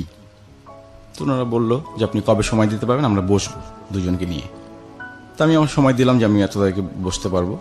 তো ওখান থেকে আমার ওয়াইফকে ফোন দিল, কিন্তু সে আসবে না বলে দিল। ওখান তো বারবার বলা হয়েছিল যে আসার জন্য, কিন্তু সে ওখানে আসেনি। আমি চাইছিলাম যে অ্যাটলিস্ট যদি বসতে পারতাম তার সাথে আমি একটা মিউচুয়ালি যেতে পারতাম, কিন্তু সে আমার সঙ্গে দেখাই করেনি স্টিল নাও। আপনার বাবা কেন জানলো না এই পুরো ঘটনাটা বিয়ের বা আজকে আমার বাবা একটু বয়স্ক, উনি প্রায় ওনার এইজ 90-র কাছাকাছি। উনি হয়তো অতটা এই ব্যাপারে ইয়ে করে না বা জানানো হয়নি কিছু। এবং বাবার পক্ষ থেকে আমার বোন ফোন দিয়েছিল ওর বাসায়, যে আমি আমার বাবার পক্ষ থেকে ফোন দিয়েছি এই ব্যাপারে। তো এই ব্যাপারে ওনারা খুব একটা ভালো বিহেভ করেননি এই সময়। আমিও বাসায় বলেছিলাম অ্যাটলিস্ট বিয়ের ঘটনা যাতে বাসায় না বলো, যে ওনারা দেখতে আসুক, বাসায় আসুক, এসে দেখুক, যাতে বিয়ে করেছি এই জিনিসটা যাতে না বলা হয়। আমার বাসা থেকে কখনো বলেনি জিনিসটা। ঠিক আছে, আপনি এবার আমাকে একটু বলেন যে আপনি কেন রেডিওতে এই গল্পটা বা আপনার জীবনের যে ঘটনাগুলো ঘটে গেছে আমার এগুলো বলবেন? আসার একটা কারণ হচ্ছে আজ এই যে ইম্যাচিউর বয়স, মানে মেয়েরা যে ভুলগুলা করে, এটা অনেকের জন্য শিক্ষণীয় জিনিসটা। এই ব্যাপারগুলো যাতে কেউ না করে বা ফ্যামিলির অমতে কেউ যাতে বিয়ে না না, আপনি তো ম্যাচিউর বয়সে ভুল করেছেন। আমি ভুল করেছি ম্যাচিউর বয়সে, সেটা আমার একটা ভুল, কিন্তু ইম্যাচিউর যারা তারাও যাতে ভুলটা না করে। এই ম্যাচিউর জায়গা থেকে ভুল হয়তো বা অ্যাকসেপ্টেবল ইন দ্য সেন্স যে ইম্যাচিউর তারা করতেই পারে, কিন্তু ম্যাচিউর জায়গা থেকে আপনি এটাকে কিভাবে? আমি তো করেছি যে আমি তার প্রতি অনেস্ট, আমি তাকে বিয়ে করবই, এবং কন্ডিশন ছিল এটা কেউ জানবে না কোনো ফ্যামিলি। তার মানে কি আমরা লেসনটা কোথায় দিব যে ভার্চুয়াল কোনো সম্পর্কের মধ্যে মানুষ জড়াবে না? ভার্চুয়াল সম্পর্ক আসলে ওগুলি আমি যতগুলো আপনাদের প্রোগ্রাম শুনেছি রেডিওতে সবগুলো তো নেগেটিভই পেয়েছেন। নেগেটিভ, পজিটিভ পাইনি কোথাও। না, এটা ট্রু, 99% ক্ষেত্রে নেগেটিভ রাই আসে এখানে। 10 বছর পরে এসেও কিন্তু আমারটা নেগেটিভ হলো। হ্যাঁ, না দেখুন, পজিটিভ অনেক সম্পর্ক আছে যেটা হয়তো বা আমরা ভাবে এক্সপোজ করি না, কিন্তু আলটিমেটলি সম্পর্ক তৈরির রাস্তাটা হচ্ছে অনলাইন। সেটাকে আমি কেন নেগেটিভ দিতে যাব? দেখেন, অনলাইনে আপনার একটা সম্পর্ক হয়েছে, সেই সম্পর্কের জায়গা জুড়ে আপনি ওনার বাড়ি গিয়েছেন, আপনারা বিবাহ করেছেন, আপনি তার সঙ্গে সংসার করেছেন। এক রকমের সংসার করার পরে গিয়ে আপনি যেটা দেখলেন যে সে আপনার মনের মতো না, সে আপনার কাছ থেকে অনেক কিছু লুকোচ্ছে বা সে কোনো একটা জায়গায় বিপদগ্রস্ত। তো এই যে ব্যাপারটা, এখানে আপনি অনলাইনের দোষ কোথায় দিবেন? অনলাইনের দোষ এখন কিভাবে দেবো ব্যাপারটা, যে অনলাইনে অনেক কিছু বোঝা যায় না, আমরা আসলে অনেক কিছু দেখি না দূর থেকে। কেন, আপনি তো তার কাছাকাছি ছিলেন? কাছাকাছি ছিল, আমি বুঝতে পারিনি। হয়তো আমি তার ভার্সিটিতে যেতাম সপ্তাহে একদিন, বাকি দিন তার আমি তার ইয়ে সম্বন্ধে জানতাম না। কথা হতো, কোথায় যাচ্ছে না যাচ্ছে। আমার কেন জানি মনে হয়, উইথ ডিউ রেসপেক্ট, আপনি আমার বয়সের হলেও বড় হবেন, আমার মনে হয় আপনার ভুল বোঝার জায়গাটা এখন পর্যন্ত ক্লিয়ার না, লজিক্যাল না। কেন দেখেন, আমি যে 100% কারেক্ট তা না, বাট আমার কাছে মনে হয়েছে এরকম। এই মেয়েটাকে আপনি কাছে পেয়েছেন, এই মেয়েটার সাথে আপনি সংসার করেছেন, আপনার একটা সার্টেন পিরিয়ড পর্যন্ত তার সাথে একসাথে চলেছেন। কোন সোর্সের মাধ্যমে গেছেন সেটা আর তখন মুখ্য হয়ে ওঠেনি যখন আপনি এতদূর পর্যন্ত এগিয়েছেন। তার বাড়িতে গেছেন, তার সঙ্গে সংসার করেছেন, তাকে সারপ্রাইজ দিয়েছেন, একই সাথে লাইফ লিড করেছেন, স্বামী স্ত্রীর মতো জীবনযাপন করেছেন, সবকিছু ঠিক আছে। তারপরে গিয়ে আপনি যে ভুলগুলো তার মধ্যে খুঁজে পেয়েছেন, সেখানে আপনি অনলাইনের দোষ কিভাবে দেবেন? অনলাইনের দোষ না, সেগুলো তার হ্যাবিটের দোষ বা নেচারের দোষ, যদি আপনার কথা সত্যি হয়ে থাকে। এক। আর 2 নম্বর যেটা, সেটা হচ্ছে যে ভুল করার জায়গাটা যদি আমি বলি, তাহলে তো আপনার সেন্সের জায়গায় আমি বলবো যে আমি অবশ্যই আপনাকে ছোট করছি না, বাট আমার কাছে মনে হচ্ছে এরকম যে আপনি ব্লাইন্ডলি ইমোশনাল। আমার কাছে মনে হয় কি, ইমোশন জিনিসটা হচ্ছে একটা তরল পদার্থের মতো, আর লজিকটা হচ্ছে একটা স্ট্রাকচার। লাইক তরল পদার্থকে যদি আপনি ধরতে চান, একটা স্ট্রাকচারের মধ্যে নিতে হবে, সেটা গ্লাসের মধ্যেই হোক বা একটা পাত্রের মধ্যেই হোক। তো ইমোশনটা একটা মারাত্মক শক্তিশালী জিনিস, কিন্তু ইমোশনটাই সবকিছু না। ইমোশনটাকে যদি আপনি কাজে লাগাতে চান, তাহলে অবশ্যই আপনাকে এরকম একটা পাত্রের মধ্যে ধারণ করতে হবে। পাত্রটা হচ্ছে লজিক। আমি যদি খুব সহজ ভাষায় বলি, ঠিক আছে, আপনার কথা। আপনার ক্ষেত্রে ইমোশন, ফুল অফ ইমোশনাল আপনি, কিন্তু কোনো পাত্র ছিল না, মানে লজিক ছিল না। যেমন ধরেন, আপনি যে বিয়েটা করলেন, এই বিয়েটা প্রথম পর্যায়ে বিয়েটা করা, আপনি মেয়েটাকে এতটাই ভালোবাসেন, আপনার কি নিজে থেকে বোঝা উচিত ছিল না যে আমি যে বিয়েটা করতে যাচ্ছি আমি রেডি কিনা? নাম্বার 1, মেন্টালি রেডি কিনা? আপনি সেটা করেননি, আপনি বিয়েটা করলেন। বিয়েটা করার পরে আপনি, এই মেয়েটা চাইলেও আপনার ওয়াইফের সঙ্গে কথা বলতে, আপনি তাকে দিয়ে দিলেন। আপনার কি সেকেন্ড টাইম এটা একটা বড় ধরনের ভুল হলো না? যে যেই মেয়েটা আপনার প্রতি এত ইমোশনাল হয়ে গেল বিয়ের পরে, সে আপনার ওয়াইফের কাছাকাছি যাওয়ার পরে আপনার জীবনে একটা ভয়ঙ্কর রকমের বিপদ ঘটে যেতে পারে। এটা তো আপনি ম্যাচিউর ছিলেন বোঝা যায়, আমি বুঝিনি তখন, আপনি বুঝেন না। Second mistake. একটা কথা হচ্ছে কি, আমাদের এক গুরুজন বলতো যে একটা ভুল, প্রথম ভুল, দ্বিতীয় ভুল, তৃতীয় ভুল আর ভুল না, এটা হচ্ছে অপরাধ। সো আপনার জায়গাটা আমি মনে করি একটা অপরাধের পর্যায়ে চলে গেছে। দেখেন এরপরে থার্ড স্টেপে এসে আপনার ওয়াইফের কথা যদি আমি বলি, প্রথম স্ত্রী, তিনি আপনাকে সতর্ক করলেন কি, যে ঠিক আছে তুমি আর ওনার সঙ্গে কথাই বলো না, এই মেয়েটার আমি উইক পয়েন্ট বুঝতে পেরেছি। আপনি তখনও শেষ করে দিতে পারতেন, আপনি সেটা না শেষ করে আপনি তার সঙ্গে লুকিয়ে হোক যেভাবে হোক কথা বলেছেন। এটার ফলাফল হচ্ছে 1 বছরের মধ্যে আপনার ফার্স্ট ওয়াইফের সঙ্গে আপনার ডিভোর্স। একটা সাজানো গোছানো সংসার সেটা তৈরি হলো যদি আপনি লজিক হিসেবে দেখান এই মেয়েটার জন্য, যে মেয়েটা আপনাকে পাত্তা দিল না, আপনি সংসার করা শুরু করলেন, আবার এই মেয়েটাই সংসারটা ভেঙে দিচ্ছে। আপনি যতই তাকে ব্লাইন্ডলি লাভ করেন না কেন, এটা তো একটা সুস্থ মানুষের লক্ষণ না। না, সুস্থ মানুষের বলতে তখন তো আমার তারপর দিয়েছিল যে সুইসাইড কখন করে, সুইসাইড না করে যাতে, ব্যাপারটা ছিল এরকমই। প্রতিদিন আমাকে বলতো সে সুইসাইড করবে, ব্লেড নিয়ে ঘুমাচ্ছে, রক কেটে দেবে, এবং আপনি তাকে তখনও দেখেনও নি। দেখেন কত ভয়ঙ্কর রকমের একটা ব্যাপার ইমোশন, একটা মানুষকে না দেখা মানুষের প্রতি কত ভয়ঙ্কর ইমোশন হতে পারে, কত পাওয়ার হতে পারে সেটা। যে মানুষটাকে সে দেখেনি এখন পর্যন্ত, সেই মানুষটার জন্য সে তার সাজানো গোছানো 1 বছরের সংসার সেটাকে বিসর্জন দিয়ে দিল। মানে আমি sorry to say too much emotional. এবং আপনার জায়গাটাই যে খুব এক্সট্রিম লেভেলে তা না, বাংলাদেশে এরকম অসংখ্য মানুষ আছে, অসংখ্য মানুষ আছে, পরিণতিটা ভালো হয় না। রেডিওতে বহুবার আমি গল্পগুলো নিয়ে এসেছি, বহু অ্যাঙ্গেল থেকে নিয়ে আসছি, পরিণতি ভালো হয় না। কারণ আমরা যে আমাদের বাপদাদাদেরকে দেখে এসেছি, বা আমাদের পরিবারের কথা যদি বলি, এত বছরের পর বছর তারা সংসার করেন কিভাবে, এত এত এত বাচ্চা কাচ্চা নিয়ে, সেভাবে সে অর্থে তাদেরকে আমরা বিনোদনের জায়গাতে আমরা দেখি তেমন একটা বিনোদিতও হওয়ার কোনো সুযোগ নেই।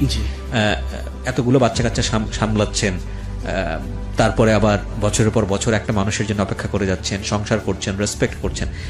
তারা তো আমাদের মতো অতটা লিটারেটও না। আমি যদি ওই জেনারেশনের কাছে যাই, তাহলে তারা এত সুন্দর করে সংসার করেছেন কিভাবে? কখনো কি এটা জিনিস একটা চিন্তা করেছেন? অবাক লাগে জিনিসগুলো। অবাক লাগার আমার কাছে মনে হয় যে এটা যদি আমরা ফাইন্ড আউট করি, তাহলে একটা জিনিস আমরা বুঝতে পারবো, সেটা হচ্ছে যে তাদের মধ্যে এই জিনিসটা ছিল যে সংসার। ওকে, আমি অনেকবার একটা জিনিস দেখেছি এই অনুষ্ঠানগুলো করতে গিয়ে, অভিজ্ঞতা হয়েছে, বা আমি অনেক শুনেছি অনেকের কাছে। খুব সুন্দর একটা কথা আছে যে বিয়ের পরে না ওই লাভটার থাকে না। ধরেন একজন মানুষ দুজনকে প্রায় 8-10 বছরের সম্পর্ক বিয়ের পরিণতির দিকে গেল, এবং তারপর দেখা গেল সম্পর্কটা আর ওই ভালোবাসার জায়গাটাতে নাই। 2-1টা আছে এক্সেপশনাল এক্সাম্পল। আমাদের মধ্যে এরকম কোনো প্রবলেম কখনোই ছিল না, কারণ আপনারা একসঙ্গে থাকেননি, কারণ আপনারা এক ঘরের মধ্যে থাকেননি লং টাইম। সেটা হতো এক ঘরের মধ্যে উঠলে হয় কি সম্পর্কটা ধীরে ধীরে ক্ষয়ে যেত, ওই ইমোশনটা ক্ষয়ে যেত। তার মানে কি আমরা ইমোশন ক্ষয়ে গেলে সরে যাই না। মজার বিষয় হচ্ছে এই ইমোশনটা, এই লাভটা তখন এক ধরনের রেসপন্সিবিলিটিদের রূপ নেয়। মনের অজান্তে, হ্যাঁ ভালো হয়তো বাসেন না, মনে হচ্ছে তার জন্য আমার অন্তর পড়ে না, কিন্তু দেখবেন যে খাবার টেবিলে বসে ওই মানুষটা যদি না থাকে, বা সে যদি রান্নাটা না করে দেয়, বা সে যদি আপনার কাপড়টা সুন্দর করে পরিষ্কার না করে দেয়, স্ত্রীটা যদি না করে দেয়, বা আপনি যদি তার জন্য নিয়ম মতো জিনিসগুলো না করেন, তখন দেখবেন যে এক ধরনের খারাপ লাগছে মনের মধ্যে, যে কি যেন নাই, কি যেন নাই, কি যেন নাই। এই যে ব্যাপারটা, এটাও কিন্তু লাভ এই দিকে টার্ন করে। তো আমি কথাগুলো এই কারণে বলছি যে আপনি তো পরিণত ছিলেন, এবং আপনার বাবা মায়ের নিশ্চয়ই একটা সুন্দর সম্পর্ক দেখে আপনি বড় হয়েছেন। অবশ্যই। তাহলে আপনার জায়গাটা থেকে এত বড় ভুল, আমরা আসলে ওনাকে প্রশ্নবিদ্ধ করতে চাই না প্রিয় শ্রোতা। আমরা আসলে যে কথাটা বলতে চাচ্ছি, দেখুন আমি একটু বলি, শিওর শিওর বলতে ভুল হচ্ছে, আমাদের ব্যক্তিগত কিছু প্রবলেম ছিল, একেবারে যে শুধু একটাই কারণে ডিভোর্স হয়েছে তাও কিন্তু, মানে আপনার ওয়াইফের সঙ্গে আপনার ব্যক্তিগত প্রবলেম।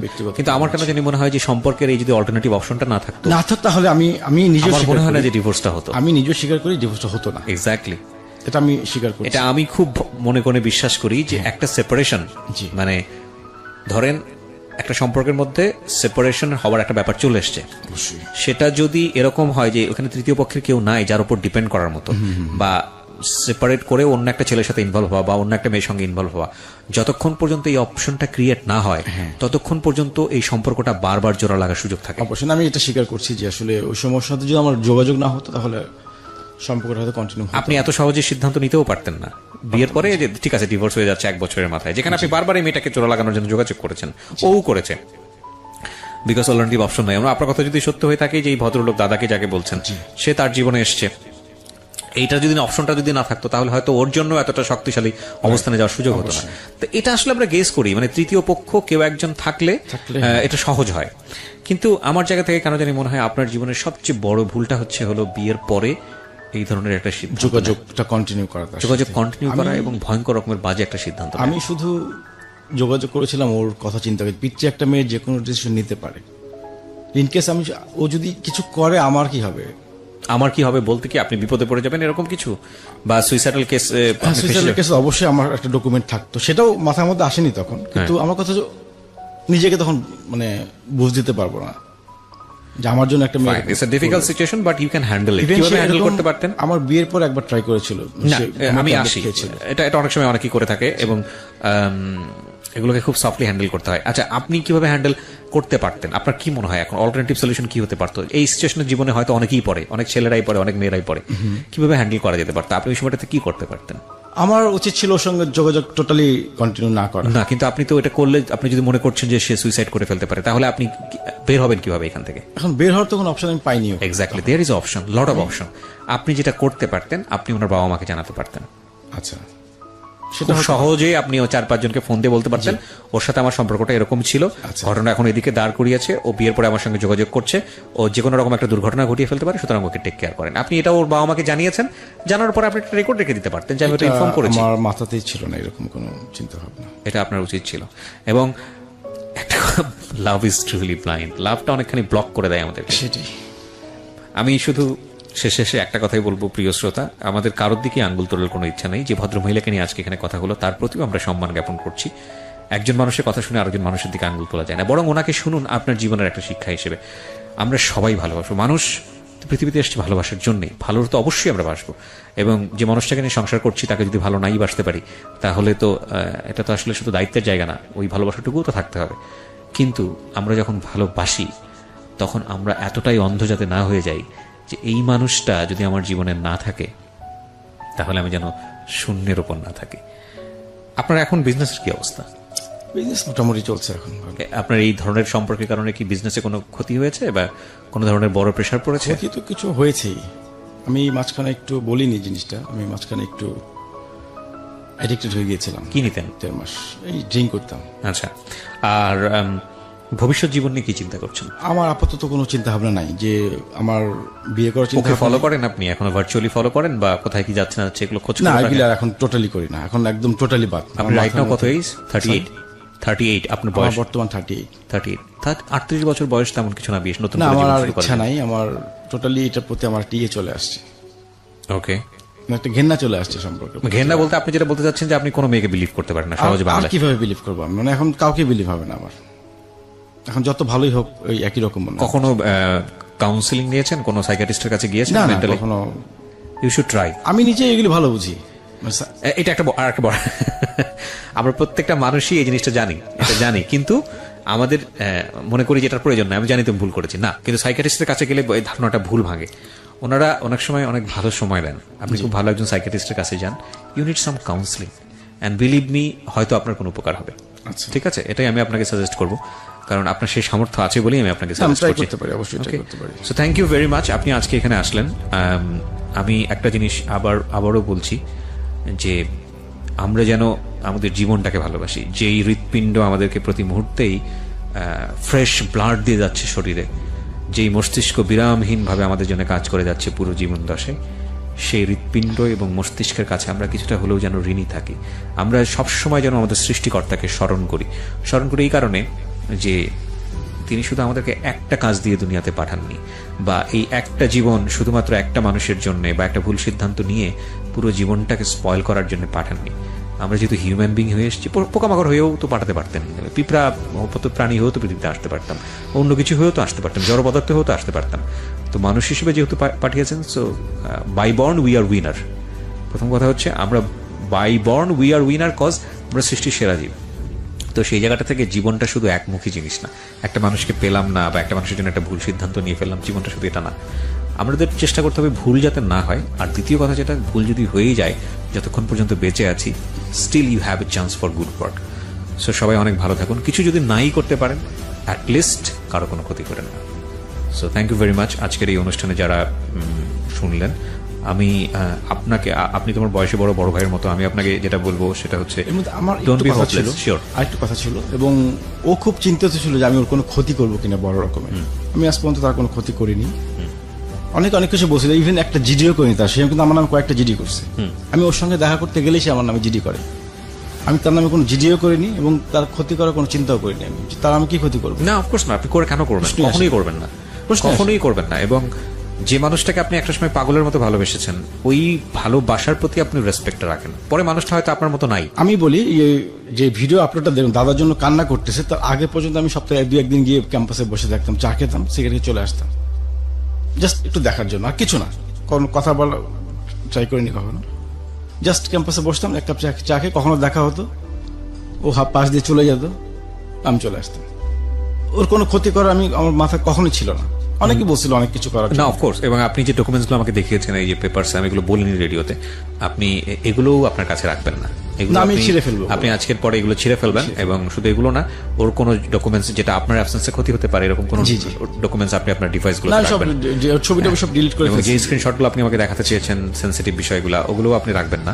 আমি আপনাকে রিকোয়েস্ট করবো, কারণ একটা জিনিস কি, ধরেন আপনি হয়তো কোনো কারণে আজকে হয়তো মারা গেলেন, সাপোজ, আপনার ডিভাইস গুলো হয়তো অন্য কারো হাতে চলে গেল, বা এগুলো কিডন্যাপ হলো, বা এগুলো চিন্তাই হলো, পরবর্তীতে হয়তো তার একটা বড় ক্ষতি। আমি এগুলো শুধু ওর একটা ফ্রেন্ডকে পাঠাইছি, ওর যে বান্ধবী, ক্লোজ বান্ধবী, ওকে শুধু জানানোর জন্য, কিন্তু সেও কোনো রিপ্লাই দিচ্ছে না। আমরা খুব সফটলি না, যখন খুব বিপদগ্রস্ত হয়ে যাই, যখন খুব হোপলেস হয়ে যাই, যখন কিছুই করার থাকে না, তখন আমরা চারদিকে হাত বাড়াই যে কেউ যদি আমার থেকে একটু সিম্প্যাথি দেখাতো। আপনি বেসিক্যালি যে কাজগুলো করেছেন সেগুলো আপনার সিম্প্যাথি পাওয়ার জন্য, যে ওর ফ্রেন্ড অন্তত আপনার পক্ষে কথা বলুক, কেউ অন্তত আপনাকে কথা বলার জন্য।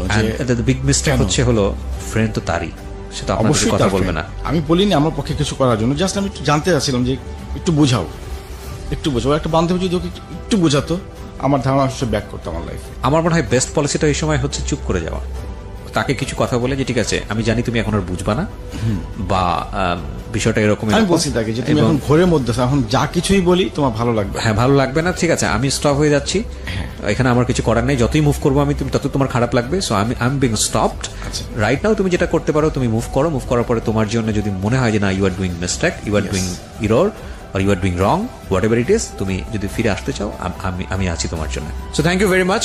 শুনছেন মিস্টার ম্যাঙ্গো ক্যান্ডি প্রেজেন্টস জীবন গল্প। প্রত্যেকটা গল্পই আমাদের জন্য অনেক শিক্ষণীয়।